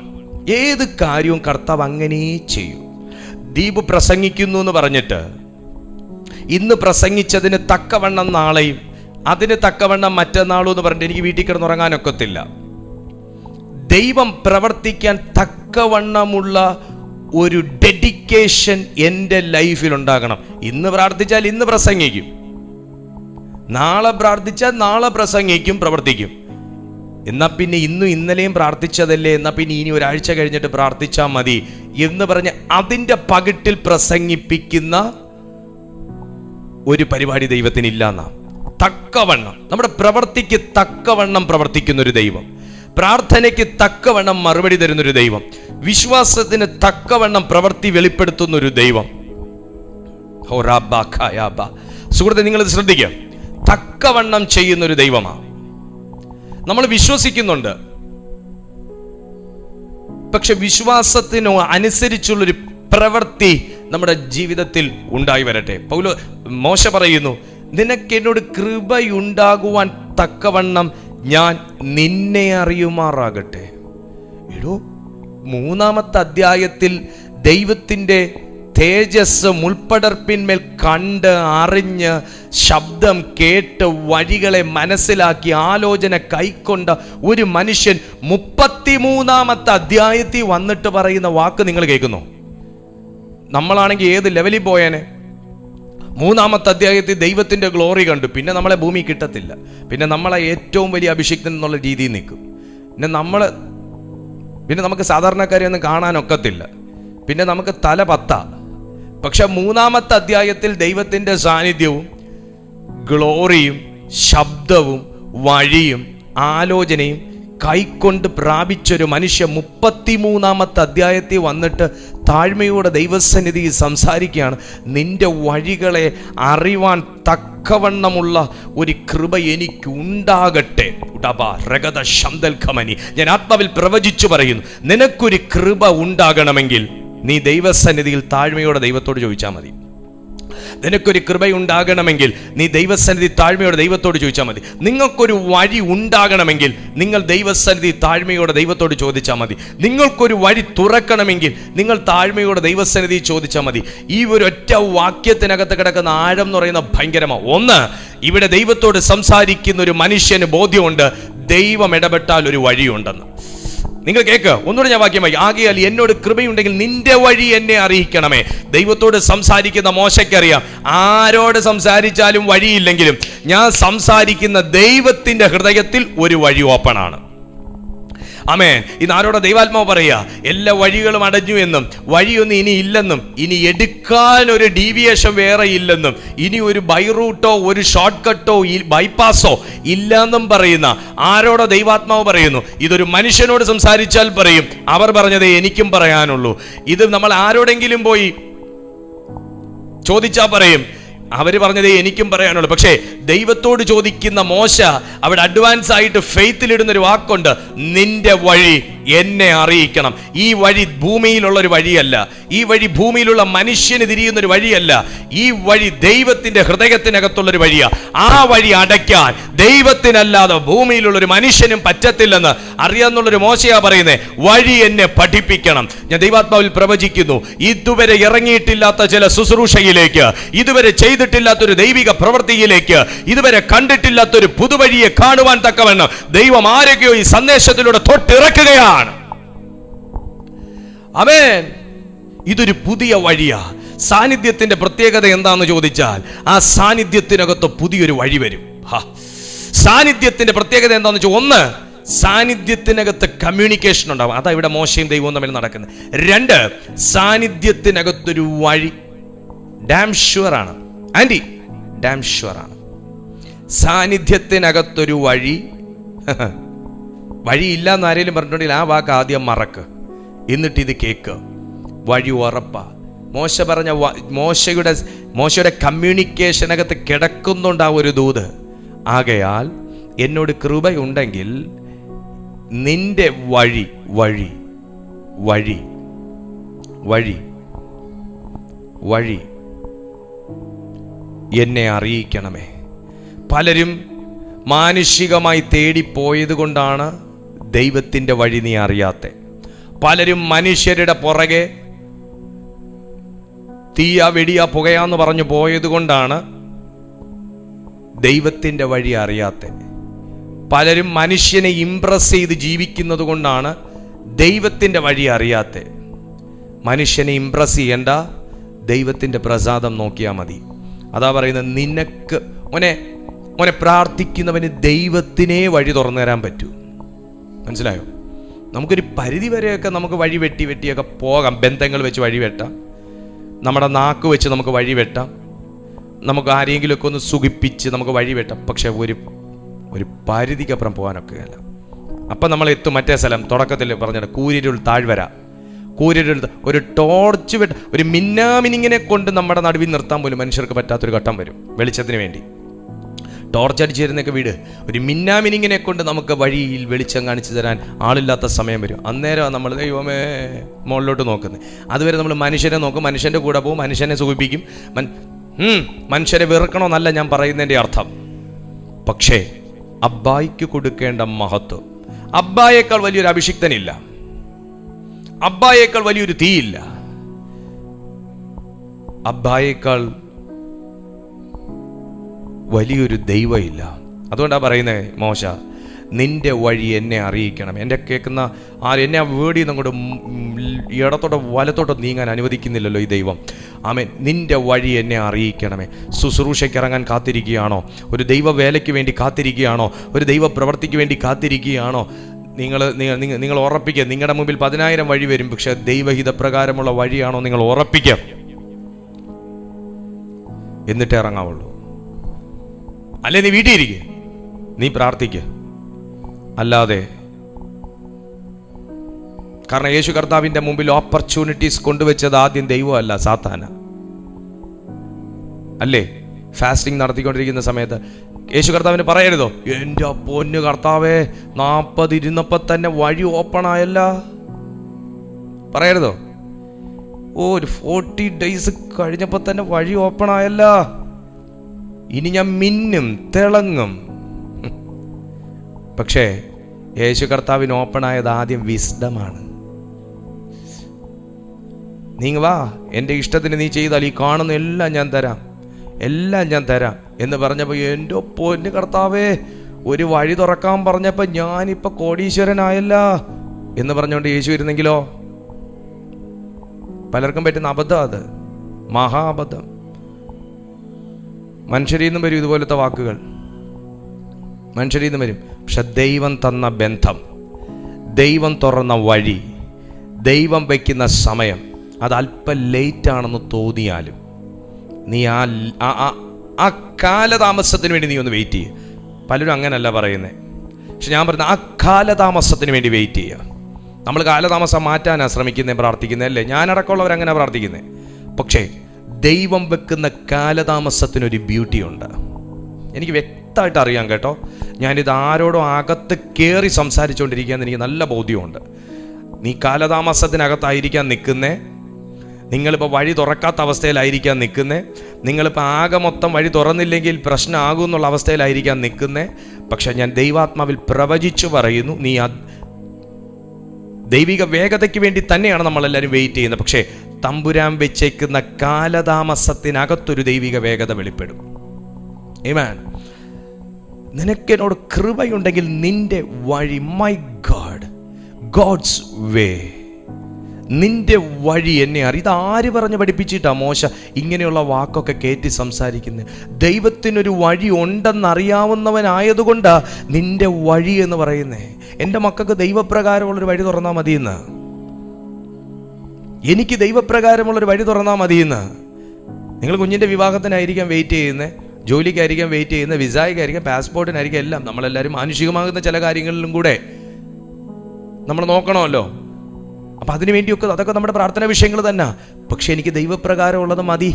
ആ കാലതാമസത്തിനകത്ത് എൻ്റെ പ്രിയപ്പെട്ട കുടുംബമേ, ആ കാലതാമസത്തിനകത്ത് ഒരു ഗോഡ്സ് ബ്യൂട്ടി ഉണ്ട്. ഇനി ഒന്നുകൂടെ പറയാം, ആ കാലതാമസത്തിനകത്ത് ദൈവിക വേഗതയുണ്ട്. നിങ്ങൾ യേശുവിൻ്റെയും സാത്താൻ്റെയും ആ ഒരു സമയം മാത്രം നോക്കിയാൽ മതി. സുവിശേഷങ്ങളിലെ ഭാഗം, കർത്താവിൻ്റെ ഫാസ്റ്റിംഗ് സമയത്ത് തുറന്നത് ദൈവത്തിൻ്റെ വഴിയാണെന്ന് വെറുതെ യേശു അങ്ങ് ചിന്തിച്ചില്ല. ഇത് സാത്താൻ്റെ തന്ത്രമാണെന്നാ യേശു അത് മനസ്സിലാക്കിയത്. ഹല്ലേലൂയ. പലരും അങ്ങനെ അബദ്ധത്തിൽപ്പെട്ടിട്ടുണ്ട്. വേഗത്തിൽ നിന്നെ ഞാൻ റെഡിയാക്കി തരാം, വേഗത്തിൽ ഇപ്പോൾ ഒറ്റ ക്ലിക്കിൽ കാര്യങ്ങൾ ശരിയാക്കി തരാം. തട്ടിപ്പിൽ വീണു പോവല്ലേ. ദൈവത്തിൻ്റെ വഴി ചോദിക്കുക. ഇത് ദൈവ സാന്നിധ്യം ഈ ദൈവ സാന്നിധ്യത്തെക്കുറിച്ച് അറിയുന്നൊരു മനുഷ്യന് മാത്രമേ ദൈവ സാന്നിധ്യത്തിനകത്തൊരു വഴിയുണ്ടെന്ന് പഠിക്കാനൊക്കത്തുള്ളൂ. ദൈവ സാന്നിധ്യത്തിനകത്തൊരു വഴിയുണ്ടെന്ന് പഠിക്കാനൊക്കത്തുള്ളൂ. അതുകൊണ്ടാണ് പുറപ്പാട് പുസ്തകം 33:14 പറയുന്നത്, അതിന് അവൻ എൻ്റെ സാന്നിധ്യം നിന്നോട് കൂടെ പോരും. എങ്ങനെ പോരും? എൻ്റെ സാന്നിധ്യം നിന്നോട് കൂടെ പോരുമെന്ന് പറയണമെങ്കിൽ അവിടെ ഒരു യാത്രയില്ലേ? അവിടെ ഒരു യാത്രയുണ്ട്. എൻ്റെ സാന്നിധ്യം നിന്നോട് കൂടി ഇരിക്കുമെന്നല്ല, പോരൂ എന്നാ പറയുന്നത്. അടുത്ത ദൂത് പറയാൻ പോവുക. എവിടെയോ സ്റ്റക്കപ്പായി നിൽക്കുന്നൊരു സമയമാണ്. എവിടെയോ എങ്ങോട്ട് പോകണം? ഇടത്തോട്ട് ചുവട് വെക്കണോ, വലത്തോട്ട് ചുവട് വെക്കണോ, മുന്നോട്ട് ചുവട് വെക്കണോ, അതോ ഇതിൽ നിന്നെല്ലാം വിട്ട് ഞാൻ പുറകിലോട്ട് പോകണോ, റിവേഴ്സ് ഗിയർ ഇടണോ എന്നൊക്കെ ചിന്തിച്ച് നിൽക്കുന്ന ആരോടോ ആണ് ഇന്ന് ഈ ദൈവശബ്ദം പറയുന്നത്. കാരണം ഓരോ ലൈൻ വായിക്കുമ്പോഴും നീ അവിടെ നിൽക്ക്, നീ ഇതിനകത്തുനിന്ന് സംസാരിച്ചിട്ട് പോയാൽ മതി എന്നാ കർത്താവ് എൻ്റെ ഉള്ളത്തിൽ നിർബന്ധിക്കുന്നേ. അതുകൊണ്ട് ഇന്ന് മെസ്സേജ് അത്രയും തീർന്നാൽ മതി, ഞാൻ ഹാപ്പി ആയിരിക്കും. കാരണം ഇതിനകത്ത് ഭയങ്കരമായിട്ട് ഒരിടത്ത് നിന്നുകൊണ്ട് ഒരു മെഷീൻ ഗണ്ണ് വെച്ച് വെടിവെക്കുന്ന പോലെ എനിക്ക് ഫീൽ ചെയ്യുന്നത്. ഒരൊറ്റ ചുഴറ്റുന്നൊരു രീതി എനിക്ക് ഫീൽ ചെയ്യുന്നത്. പോരുമെന്ന് പറയണമെങ്കിൽ അവിടെ സ്റ്റക്കപ്പായി നിൽക്കുന്നൊരവസ്ഥ ഇല്ലത്രേ. എൻ്റെ സാന്നിധ്യം നിന്നോടുകൂടെ പോരുമെന്നുണ്ടെങ്കിൽ വഴി അറിയിക്കണേന്ന് പറഞ്ഞതേ ഉള്ളൂ, വഴി തുറന്നു.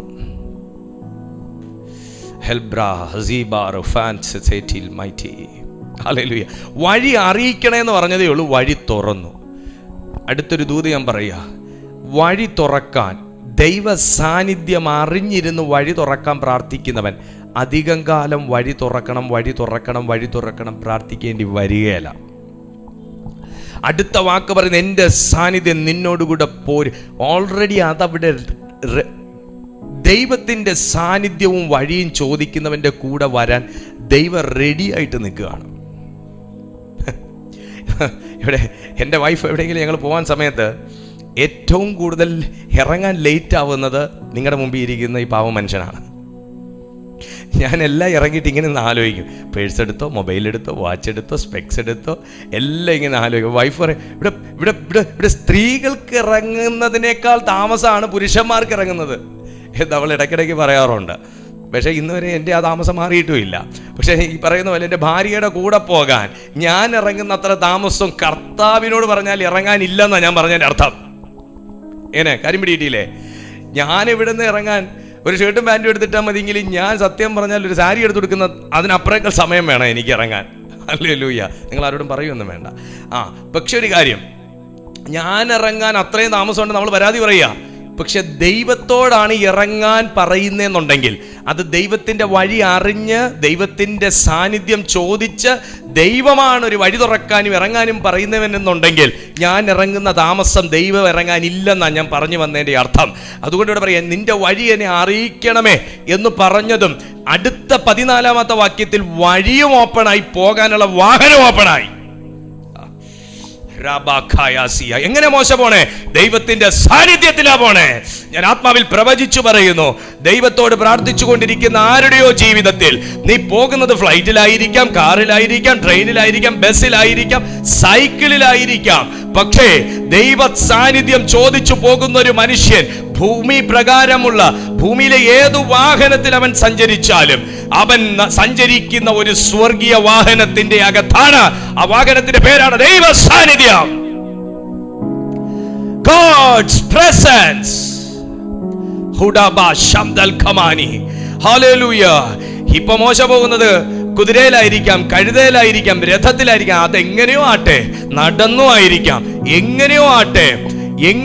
പക്ഷെ ആ മനുഷ്യൻ പോകുന്നതിനകത്ത് ഞാൻ മറ്റൊരു വാഹനം കാണുന്നു. ആ വാഹനമാണ് ദൈവ സാന്നിധ്യം. ഇതാ കൂരിരുൾ താഴ്വരയിൽ നിൽക്കുന്നവന്റെ വാഹനം. എന്താ?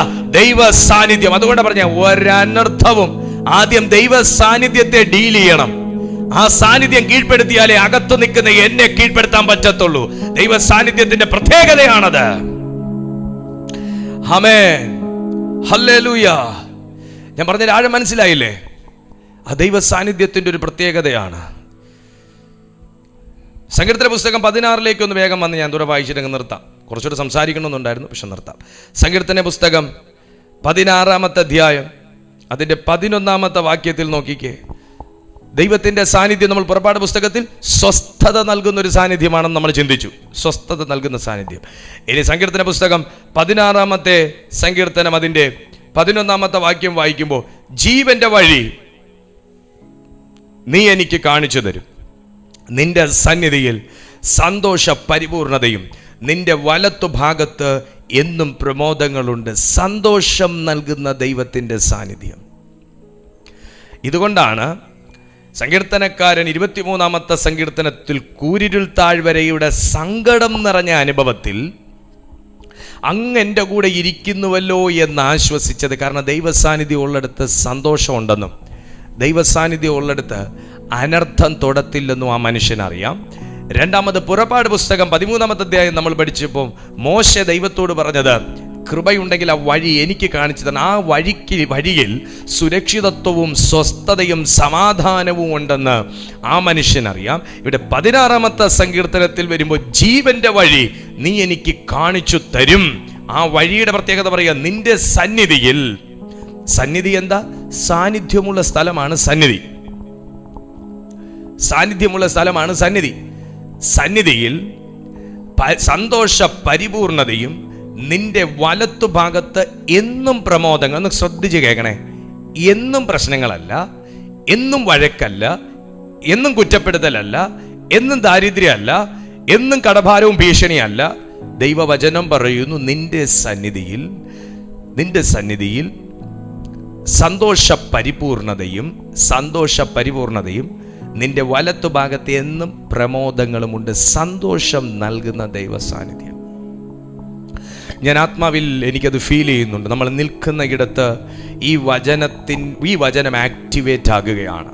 നിങ്ങളുടെ സന്തോഷമില്ലാത്ത വീട്ടിൽ, നിങ്ങളുടെ സ്വസ്ഥതയില്ലാത്ത വീട്ടിൽ, നിങ്ങളുടെ കലഹം ഉണ്ടാക്കുന്ന വീട്ടിൽ, ചിരിച്ചുകൊണ്ടിരിക്കുമ്പോൾ തന്നെ വമ്പൻ വഴക്ക് സൃഷ്ടിക്കുന്ന വീട്ടിൽ, എന്തിനാണ് വഴക്കുണ്ടായതെന്ന് പോലും അതിനുശേഷം ചിന്തിക്കുമ്പോൾ മനസ്സിലാകാത്ത വീട്ടിൽ, ആ അന്തരീക്ഷത്തെ ഡീആക്ടിവേറ്റ് ചെയ്തുകൊണ്ട് ദൈവത്തിൻ്റെ ഈ വചനം എവിടെയോ ഇറങ്ങുകയാണ്. ഈ വീട്ടിലൊരു സമാധാനമില്ലേ എന്ന്, ഈ വീട്ടിലൊരു സ്വസ്ഥതയില്ലേ എന്ന്, ഞങ്ങളുടെ ജീവിതത്തിൽ ഒരു സന്തോഷം ഇല്ലേ എന്ന്, ഞങ്ങളുടെ ആത്മീയ ജീവിതത്തിൽ ഒരു ഗ്രോത്ത് ഇല്ലേ എന്നൊക്കെ ചിന്തിക്കുന്ന ചിലരുടെ ജീവിതത്തിൽ ആ അന്തരീക്ഷത്തെ, ആ തകർച്ചയുടെ അന്തരീക്ഷത്തെ ഡീആക്ടിവേറ്റ് ചെയ്തുകൊണ്ട് ദൈവത്തിന്റെ ഈ വചനം ആക്റ്റീവ് ആകട്ടെ. ദൈവത്തിന്റെ ജീവന്റെ വഴി ഞാൻ പ്രഖ്യാപിക്കുകയാണ്. ഇന്ന് ഈ മെസ്സേജ് കേട്ടുകൊണ്ടിരിക്കുമ്പോൾ തന്നെ ദൈവത്തിന്റെ ജീവന്റെ വഴി ഓരോ ഭവനങ്ങളിലേക്കും തുറക്കപ്പെടട്ടെ. ഈ ജീവന്റെ വഴിയെയാണ് കൂരിരുൾ താഴ്വരയിൽ നിന്നപ്പോൾ സങ്കീർത്തനക്കാരൻ പറഞ്ഞത്, ഇവിടെ കൂരിരുൾ താഴ്വരയാണെങ്കിൽ ഞാൻ ജീവന്റെ വഴിയിലാണ് നിൽക്കുന്നതെന്ന് എന്നെ ഇരുട്ടിനകത്താക്കിയ ആ അവസ്ഥയ്ക്ക് അറിയാവോ എന്ന്. കാരണം നീ എന്നോടുകൂടെ ഇരിക്കുന്നുവല്ലോ. ഈ വഴിയെയാണ് പുറപ്പാട് പുസ്തകം 13 അധ്യായം നമ്മൾ വായിച്ച സമയത്ത് മോശ പറഞ്ഞത്, ആ വഴി എനിക്ക് മതിയെന്ന്. Hallelujah, praise God. 1000 പോലീസുകാർ എസ്കോട്ട് വരുന്നതിനേക്കാൾ ഭയങ്കര പവറാണ് ദൈവത്തിന്റെ സാന്നിധ്യം കൂടെ വന്ന. എത്ര പേർക്ക് ആമേൻ പറയാൻ പറ്റും? 1000 പോലീസുകാര് കൂടെ വരുന്നതിനേക്കാൾ ബലമാ ദൈവ സാന്നിധ്യത്തോടുകൂടെ. നമുക്ക് നേരിടാനുള്ളത് മനുഷ്യരെ മാത്രമല്ല, നമ്മൾ മനുഷ്യരെ നേരിടാനുള്ളവരല്ല. നമുക്ക് നേരിടാനുള്ളത് ഭൂമിയിലെ കേസുകളല്ല, നമുക്ക് നേരിടാനുള്ളത് സ്വർലോകങ്ങളിലെ ദുഷ്ടാത്മസേനയോട്. 1000 പോലീസുകാരെയും വിളിച്ചോണ്ട് നമുക്ക് സ്വർലോകത്തിലെ ദുഷ്ടാത്മസേനയോട് മല്ലു പിടിക്കാൻ പോകാൻ പറ്റുമോ? ഹല്ലേലൂയ. അതുകൊണ്ട് പൗലോസ് പറഞ്ഞു, നിങ്ങൾ ഭൂമിയിലുള്ളത് ചിന്തിക്കല്ലേ, നിങ്ങൾ ഭൂമിയിലുള്ളത് ചിന്തിക്കുക. പൗലോസ്യർക്ക് എഴുതിയ ലേഖനത്തിൽ പറഞ്ഞു, നിങ്ങൾ ഭൂമിയിലുള്ളത് ചിന്തിക്കല്ലേ. ഭൂമിയിലുള്ളത് നിങ്ങൾ ചിന്തിച്ചാൽ നിങ്ങളെ ഇവിടെ പിടിച്ചിടും. ഭൂമി താഴെയുള്ളതാ. ഭൂമി എപ്പോഴും ഇങ്ങനെ നോക്കിക്കൊണ്ടിരിക്കും. നീ ഒന്ന് തല ഉയർത്ത്. നീ ഉന്നതങ്ങളിലെ ഉയരങ്ങളിലെ കാര്യത്തെക്കുറിച്ച് ചിന്തിക്കടാ. അതാ പൗലോസ് പറയുന്നത്. കാരണം നമുക്ക് ഡീൽ ചെയ്യാനുള്ളത്, നമ്മൾ അനുഭവിക്കുന്നത് ഭൂമിയിലാണെങ്കിലും ഇതിൻ്റെ കാരണക്കാരൻ ഇരിക്കുന്നത് തൊട്ട് മുകളില.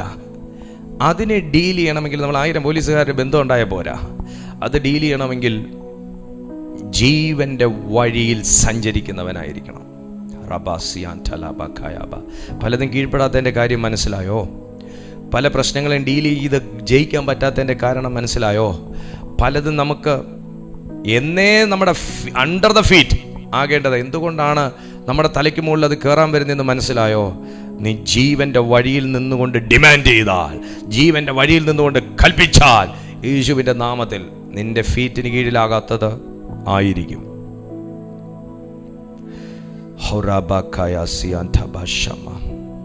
സങ്കീർത്തന പുസ്തകം 67-ാമത്തെ സങ്കീർത്തനത്തിലേക്ക് ഒന്ന് വന്നേ ദൈവമക്കളെ. 67-ാമത്തെ സങ്കീർത്തനത്തിലേക്ക് വരുമ്പോൾ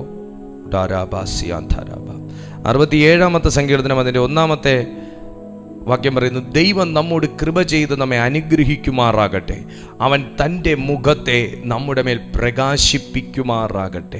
പ്രകാശിപ്പിക്കുന്ന ദൈവത്തിൻ്റെ സാന്നിധ്യം.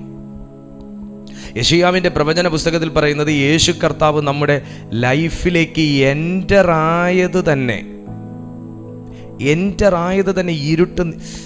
ഇരുട്ട് നീങ്ങാനാ. അസാധാരണമായ ദൈവ സാന്നിധ്യമാട്ടോ ഞാൻ അനുഭവിക്കുന്നത്. ഇരുട്ട് നീങ്ങാനാ. ഞാൻ നിങ്ങളോട് ലൈവായിട്ട് സംസാരിക്കുക. ഇരുട്ട് നീങ്ങാനാ. ഇരുട്ടിനോട് പോയിട്ട് നീങ്ങുവോ?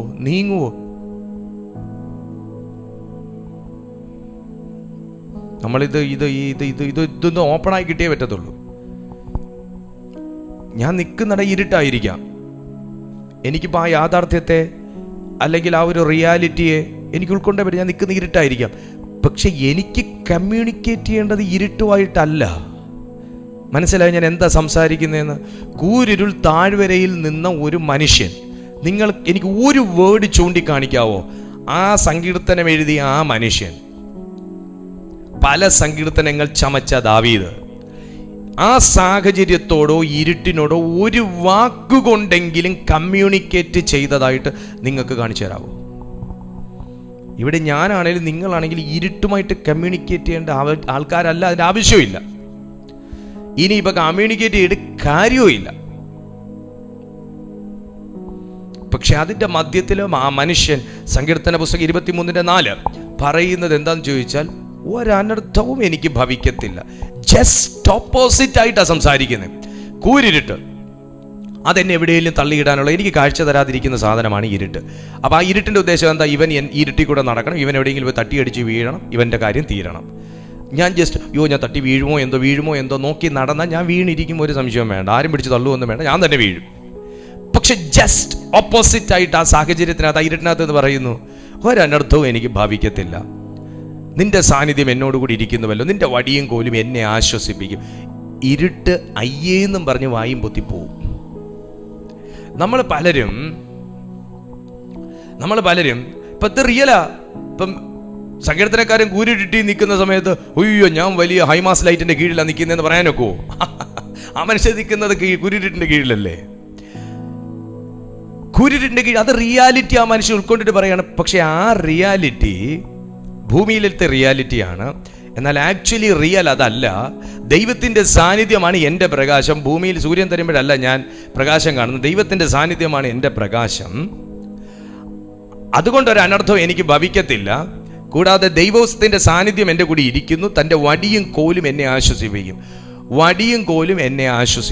അതിന് ജസ്റ്റ് ഓപ്പോസിറ്റ് ആയിട്ട് സംസാരിക്കാൻ ആ മനുഷ്യന് കഴിയുന്നത് സാന്നിധ്യം കൂടെ ഉണ്ടെന്നുള്ള വിശ്വാസം കൊണ്ടല്ല, സാന്നിധ്യം കൂടെ ഉണ്ടെന്നുള്ള അനുഭവം കൊണ്ടാണ്. എത്ര ദൈവമക്കൾക്ക് ഇരുട്ടിൻ്റെ സന്ദർഭത്തിൽ ദൈവത്തിൻ്റെ സാന്നിധ്യം ഉണ്ടെന്ന് വിശ്വസിക്കാൻ പറ്റും. അതുകൊണ്ട് പൗലോസും ശീലാസും ഒക്കെ അവരുടെ റിയാലിറ്റി എന്ന് പറയുന്നത് അവരുടെ സെല്ലാണ്. അവർ കിടക്കുന്ന സെല്ലാണ് റിയാലിറ്റി. ആർക്കെങ്കിലും പറയാൻ പറ്റുമോ? അയ്യോ ഞാൻ 5 സ്റ്റാർ ഹോട്ടലിലാണ് ഞാനിപ്പോൾ നിവർന്ന് കിടക്കുന്നത്, പറയാൻ പറ്റുമോ? പറ്റത്തില്ല. അതിൻ്റെ റിയാലിറ്റി എന്ന് പറയുന്നത് അവർ താമസിക്കുന്ന സെല്ല് തന്നെ, അവരെ പിടിച്ചിട്ടിരിക്കുന്ന സെല്ല് തന്നെ, ഒരു സംശയമില്ല. പക്ഷെ അവർ സംസാരിക്കുന്നു, ഞാൻ എന്ന് ഈ കാരാഗ്രഹം പൊട്ടിച്ച് പുറത്ത് ചാടും, എന്ന് തീരും എൻ്റെ കഷ്ടം ഇന്നീ മണ്ണിലെ എന്ന് പറഞ്ഞ് അവർ പാടിയോ? അവർ പാടിയില്ല. അവർ പതിവ് പോലെ ഇത്രേ ചെയ്തുള്ളൂ. അവർ ആ റിയാലിറ്റിക്ക് എഗെയിൻസ്റ്റ് ആയിട്ട് കാരാഗ്രഹം തുറക്കാൻ അവർ കൈ യൂസ് ചെയ്തില്ല. കാരാഗ്രഹം തുറക്കാൻ അവർ കമ്പി വളയ്ക്കാൻ ശ്രമിച്ചില്ല, ചവിട്ടിയില്ല. കാരാഗ്രഹ പ്രമാണിയെ തെറി പറഞ്ഞില്ല, ഒന്നും ചെയ്തില്ല. അവർ കാരാഗ്രഹം തുറക്കാനേ ഒന്നും ചെയ്തില്ല. അതാണ് സത്യം. കാരാഗ്രഹം തുറക്കാനേ ഒന്നും ചെയ്തില്ല. നമ്മൾ തിരിച്ചല്ലേ കാരാഗ്രഹത്തിൽ കിടന്ന നോ പ്രോബ്ലം, ദൈവസാന്നിധ്യം എൻ്റെ കൂടെ ഉണ്ട്, ഞാൻ പ്രാർത്ഥിക്കും, കാരാഗ്രഹം പൊട്ടും. നമ്മൾ അങ്ങനെ പറയത്തുള്ളൂ. സത്യമായിട്ട് ഞാനാണ് അങ്ങനെ പറയത്തുള്ളേ. അങ്ങനെ പറയും, നോ പ്രോബ്ലം, കാരാഗ്രഹം നോ പ്രോബ്ലം, ഞാൻ പ്രാർത്ഥിക്കും, ദൈവപ്രവൃത്തി വെളിപ്പെടും, കാരാഗ്രഹം തുറക്കും, ഞാൻ പുറത്തിറങ്ങും. ഞാൻ അങ്ങനെ പറയത്തുള്ളൂ.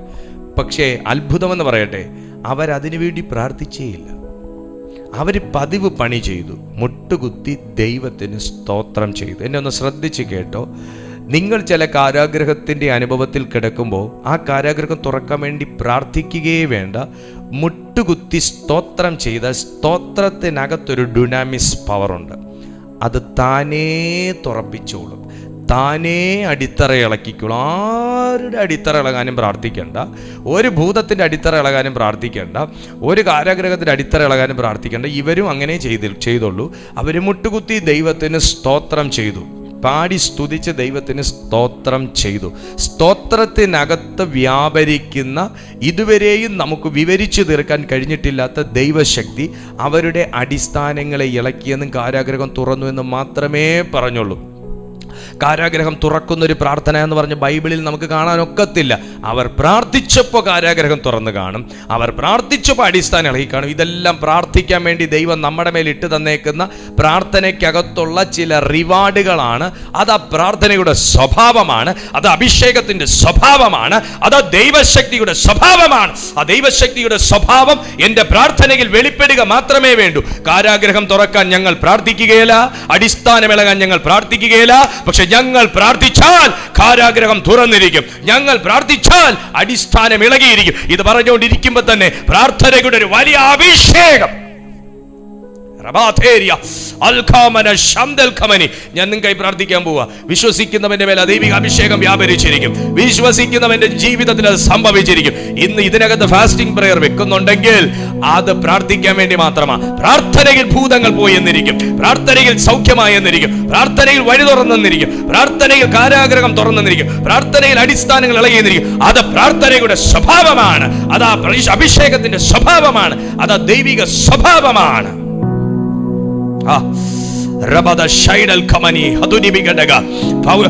പൗലോസാകട്ടെ മോശയാകട്ടെ ദൈവത്തിന്റെ വഴി എന്ന് പറഞ്ഞത് ദൈവത്തിന്റെ സ്വഭാവം വെളിപ്പെട്ടാ മതി എന്ന് പറഞ്ഞു.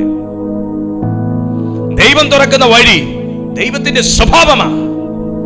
അതെവിടെയെങ്കിലും ഇടിച്ചു നിൽക്കുന്ന വഴിയല്ല, അതെവിടെയും സ്റ്റക്കപ്പാകുന്ന വഴിയല്ല. അതുകൊണ്ട് യേശു പറഞ്ഞു, ഞാൻ തന്നെ വഴിയും സത്യവും ജീവനും. ദൈവത്തിന്റെ സ്വഭാവമാണ് യേശു. ദൈവത്തിന്റെ സ്വഭാവമാണ് നമ്മളോട് പറഞ്ഞ വഴിയുണ്ടെന്ന്. ദൈവത്തിന്റെ സ്വഭാവമാണ് യേശു, പിതാവിന്റെ സ്വഭാവമാണ് യേശു. യേശു പറഞ്ഞു, എന്നിലൊരു വഴിയുണ്ടെന്ന്.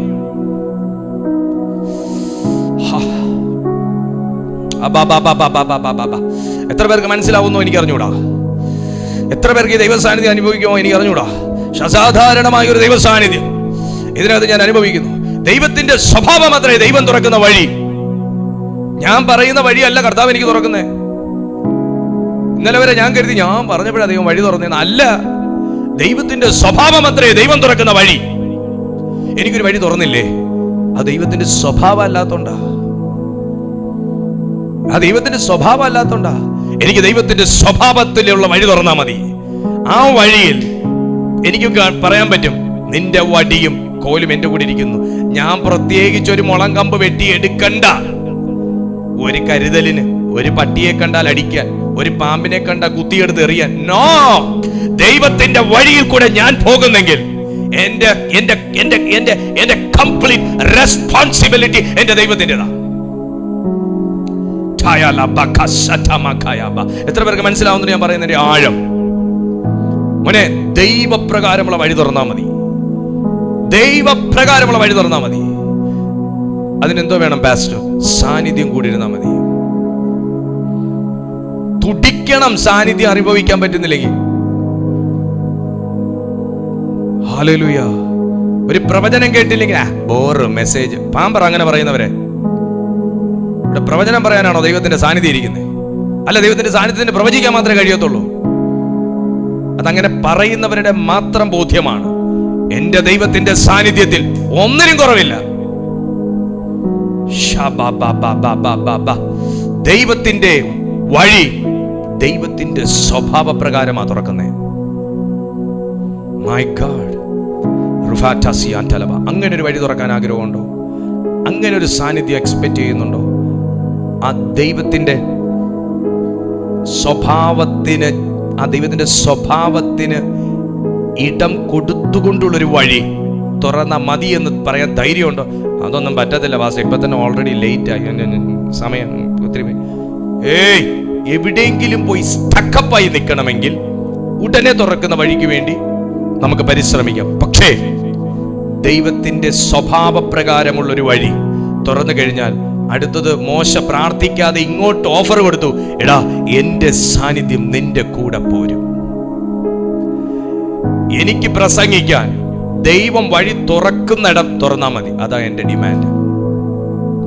എനിക്ക് ശുശ്രൂഷ ചെയ്യാൻ ദൈവം തുറക്കുന്ന വഴി തുറന്നാൽ മതി, അതാ എന്റെ ഡിമാൻഡ്. എനിക്ക് USA തുറക്കോ, ദൈവം തുറക്കുമ്പോ തുറന്നാൽ മതി. മലേഷ്യ തുറക്കോ, ദൈവം തുറക്കുമ്പോ തുറന്നാൽ മതി. നോർത്ത് ഇന്ത്യ തുറക്കോ, ദൈവം തുറക്കുമ്പോ തുറന്നാൽ മതി. ആ മീറ്റിങ്ങിന് വേണ്ടി സാന്നിധ്യം കൂടെ പറഞ്ഞ സാന്നിധ്യം ഞാൻ പ്രാർത്ഥിക്കാറുണ്ട്. പക്ഷെ പ്രാർത്ഥിക്കുക പോലും വേണ്ട. മോശ ദൈവപ്രകാരമുള്ള വഴി അറിയിക്കാൻ പറഞ്ഞപ്പോ സാന്നിധ്യം താൻ ചോദിക്കാതെ പറഞ്ഞു, ചോദിക്കാതെ കൊടുത്തു. എടാ എന്റെ സാന്നിധ്യം നിന്റെ കൂടെ പോരും, എന്റെ സാന്നിധ്യം നിന്റെ കൂടെ പോരും. Hallelujah, hallelujah. ഈ സാന്നിധ്യം നമ്മൾ ചോദിക്കാതെ നമ്മുടെ കൂടെ നിൽക്കുന്നതാ. നമ്മൾ എപ്പോഴേക്കോ ദൈവത്തിന്റെ ഹിതം ചോദിച്ചവരാ, നമ്മൾ എപ്പോഴേക്കോ ദൈവത്തിന്റെ വഴി തിരഞ്ഞവരാ, നമ്മൾ എപ്പോഴേക്കോ അപ്പാ നീ ഇടപെട്ടാ മതി എന്ന് പറഞ്ഞവരാ, അപ്പാ നീ തുറന്നാ മതി എന്ന് പറഞ്ഞവരാ. അവർക്ക് വേണ്ടിയാ ഈ സാന്നിധ്യം. കമോൺ, ആരുടെയൊക്കെയോ പരിശുദ്ധാത്മാവ് ഡീപ്പായിട്ട് പറയുന്നു, ചില കാലതാമസത്തിനകത്ത് ദൈവത്തിന്റെ വേഗതയുണ്ട്. ചില കാലതാമസത്തിനകത്ത് ദൈവത്തിന്റെ വേഗതയുണ്ട് സഹോദര. ഹല്ലേലൂയ. എത്ര ദൈവമക്കൾക്ക് മനസ്സിലാവുന്നുണ്ട്? ചില കാലതാമസത്തിന്, ചില സൗഖ്യങ്ങൾ താമസിക്കുന്നുണ്ടെങ്കിൽ അതിനകത്തൊരു ദൈവിക വേഗതയുണ്ട്. ചില പ്രപ്പോസൽസ് ഒന്നും നടക്കുന്നില്ലെങ്കിൽ അതിനകത്തൊരു ദൈവിക വേഗതയുണ്ട്.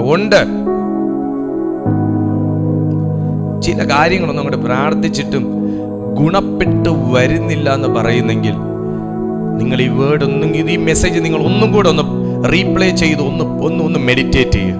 അതിനകത്തൊരു ദൈവിക വേഗതയുണ്ട്. കാരണം മോശ ചോദിച്ചത് നിന്റെ ഹിതപ്രകാരമുള്ളൊരു വഴി. നമ്മൾ ദൈവത്തിന്റെ ഹിതപ്രകാരമാണോ? നമുക്ക് നമ്മളെ തന്നെ ഒന്ന് ദൈവകരങ്ങളിൽ ഏൽപ്പിക്കാൻ ശോധന ചെയ്യാം. ദൈവത്തിന്റെ ഹിതപ്രകാരം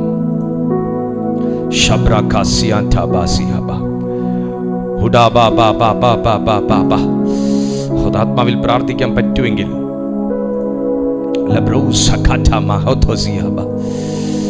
ഹല്ലേലൂയ.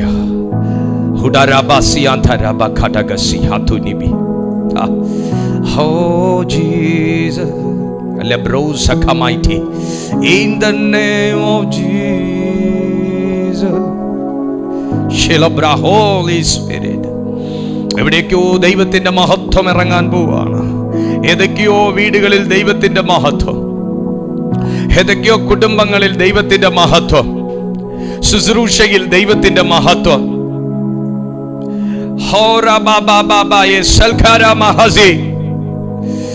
ദൈവത്തിന്റെ വഴി തേടി ആരോ ഇതിനകത്ത് ഇരിപ്പുണ്ട്. എനിക്കൊരു വഴി തുറക്കണം, എനിക്കൊരു മുന്നേറ്റം ഉണ്ടാവണം.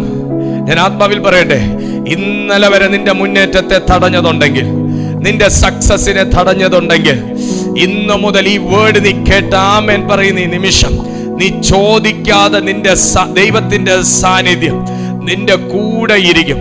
പിന്നെ നീ കൂരിരുട്ടിന്റെ അനുഭവത്തിൽ പോയി നീ വീണാലും ആ സാന്നിധ്യം നിന്നെ വിട്ടു പോകത്തില്ല. നീ പ്രകാശമുള്ളപ്പോ നിന്റെ കൂടെ നിൽക്കാൻ 10 പേര് കാണും, സമ്പത്തുള്ളപ്പോ കൂടെ നിൽക്കാൻ 10 പേര് കാണും. പക്ഷെ കൂരിരുട്ടിന്റെ അനുഭവം വന്നാൽ എല്ലാവരും പോകും, എല്ലാവരും മ്യൂട്ടാകും. എവിടെ മനുഷ്യൻ മ്യൂട്ടാകുമോ അവിടെ ദൈവം അൺമ്യൂട്ട് ചെയ്യും. എവിടെ മനുഷ്യ ശബ്ദം മ്യൂട്ടാകുമോ അവിടെ ദൈവ ശബ്ദം അൺമ്യൂട്ടാകും. ഹോ ശബബബബബബ ഹോരബാരഗേൽ തരേഷ് ബൗഢാദിയ. ഭയങ്കരമായ ദൈവ സാന്നിധ്യം ആരോട് ഇടപെടുകയാണ്. എവിടെ മനുഷ്യ ശബ്ദം മ്യൂട്ടാകുമോ അവിടെ ദൈവ ശബ്ദം അൺമ്യൂട്ടാകും. എവിടെ മനുഷ്യ കരം ചുരുങ്ങുമോ അവിടെ ദൈവ കരം തുറക്കും. എവിടെ മനുഷ്യ സഹായം നിലയ്ക്കുമോ അവിടെ ദൈവത്തിന്റെ ഹെവൻലി പ്രൊവിഷൻസ് വെളിപ്പെടും. ജീസസ്. ദൈവ സാന്നിധ്യത്തിന്റെ പ്രത്യേകത അത് അതിർത്തി തിരിച്ചു നിൽക്കുന്ന ഒന്നല്ല, അത് അതിർത്തികൾ ഭേദിച്ച് ചലിക്കുന്നതാണ്.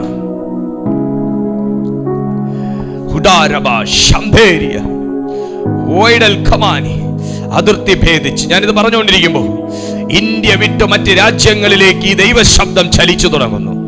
മറ്റ് രാജ്യങ്ങളിലേക്ക്, ചില കൂടാരങ്ങൾക്കകത്ത്, ചില റൂമുകൾക്കകത്തേക്ക് നിരാശയോടെ കണ്ണുനീർ വാർത്തിരിക്കുന്ന, ആർക്കും കടന്നു വന്ന് നിന്നെ ആശ്വസിപ്പിക്കാൻ കഴിയാത്ത നിന്റെ മുറിക്കകത്തേക്ക് ഈ ദൈവ സാന്നിധ്യം സന്തോഷമായി, പ്രമോദമായി, ജീവന്റെ പരിപൂർണതയായി ഇറങ്ങുകയാണ്.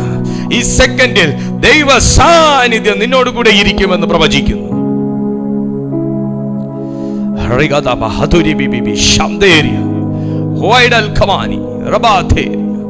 In the name of Jesus. ഒരു മനുഷ്യൻ കൂരിരുട്ടിനകത്താകാൻ അവന്റെ തന്നെ കാരണം വരണമെന്നൊന്നുമില്ല, അവനിൽ തന്നെ കാരണമുണ്ടാകണമെന്നില്ല. അവനുമായി ബന്ധപ്പെട്ട ഒരു വ്യക്തിയുടെ പ്രശ്നം മതി കൂരിരുട്ടിന്റെ അനുഭവമായി പോകാൻ. നമ്മുടെ പ്രാർത്ഥന ഒന്ന് നിലയ്ക്കാൻ നമ്മുടെ ജീവിതത്തിൽ വ്യക്തിപരമായി കാരണമുണ്ടാകണമെന്നില്ല. നമ്മളുമായി ബന്ധപ്പെട്ട ഒരു വ്യക്തിയുടെ വിഷയത്തിനകത്ത് നമ്മൾ ഇടപെട്ടാൽ മതി, ഇടപെടാതിരിക്കാൻ പറ്റാത്തൊരു കാര്യമായാൽ മതി നമ്മുടെ പ്രാർത്ഥനയിൽ ബ്ലോക്ക് വരാൻ. എന്നാൽ ഇന്ന് കേൾക്കുക, നീ ആര് നിമിത്തമുള്ള ഏത് കൂരിരുട്ടിന്റെ അനുഭവത്തിലായാലും നീ പ്രാർത്ഥിക്കുമ്പോഴല്ല, നീയുമായിട്ടുള്ള ദൈവിക ബന്ധത്തിനകത്താണ് ദൈവ സാന്നിധ്യം കൂടിയിരിക്കുന്നത്. ദൈവ സാന്നിധ്യം കൂടിയിരിക്കുന്നത് ഞാനും എന്റെ ദൈവവുമായിട്ടുള്ള ബന്ധത്തിനകത്താണ്. പ്രാർത്ഥിക്കുമ്പോൾ മാത്രം അനുഭവിക്കുന്ന ഒന്നല്ല ദൈവ സാന്നിധ്യം. നീ ഉറങ്ങുമ്പോഴും അനുഭവിക്കേണ്ടതാണ് ദൈവ സാന്നിധ്യം. Oh Jesus. അതുകൊണ്ട് ഒന്ന് മയങ്ങിയ ദാനിയേൽ ദൈവത്തെക്കുറിച്ച് ദർശനം കണ്ടേ.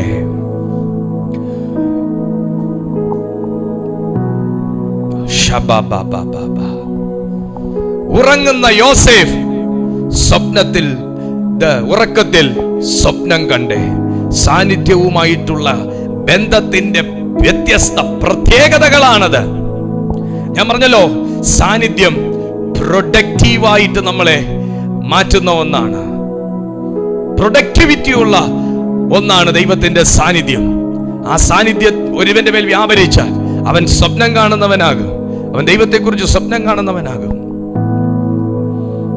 അവൻ ദൈവിക കാര്യങ്ങളെക്കുറിച്ച് ദർശനം കാണുന്നവനാകും. അവൻ പ്രവചിക്കുന്നവനാകും. അവൻ അസാധാരണമായി തീ വഹിക്കുന്നവനാകും. സാന്നിധ്യത്തിന്റെ പ്രത്യേകതയാണ്.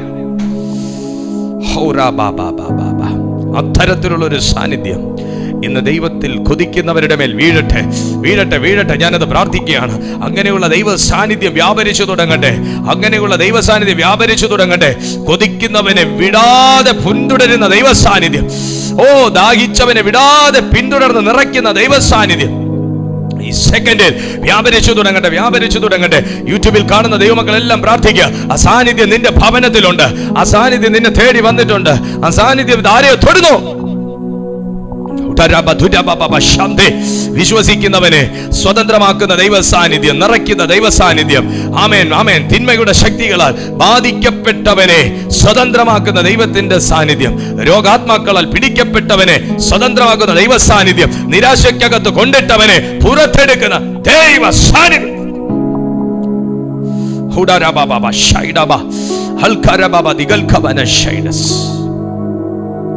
Thank you, Jesus. Thank you, Lord. Thank you, Jesus. പിതാവേ, ഞങ്ങൾ അങ്ങേക്ക് സ്തോത്രം ചെയ്യുന്നു. ഞങ്ങളുടെ മധ്യത്തിൽ നിറഞ്ഞു നിൽക്കുന്ന ഈ ദൈവ സാന്നിധ്യം ഈ മീറ്റിങ്ങിന് ആശീർവാദം കഴിഞ്ഞാലും ഞങ്ങളെ വിട്ട് പിരിയരുതേ.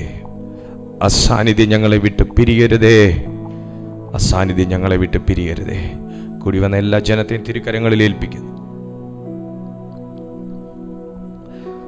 മഹത്വത്തിൻ്റെ തേജസ് ഞങ്ങളിരിക്കുന്ന സ്ഥലത്തെല്ലാം വ്യാപരിക്കട്ടെ. ഈ സാന്നിധ്യം ഞങ്ങളെ കംഫർട്ടബിൾ ആക്കുന്നതിനായി സ്തോത്രം. മാനവും മഹത്വവും അങ്ങേക്ക്, യേശുവിൻ നാമത്തിൽ തന്നെ. ആമേൻ, ആമേൻ, ആമേൻ. കരങ്ങൾ ഉയർത്തി കർത്താവിന് നന്ദി പറഞ്ഞേ. Hallelujah, hallelujah, hallelujah.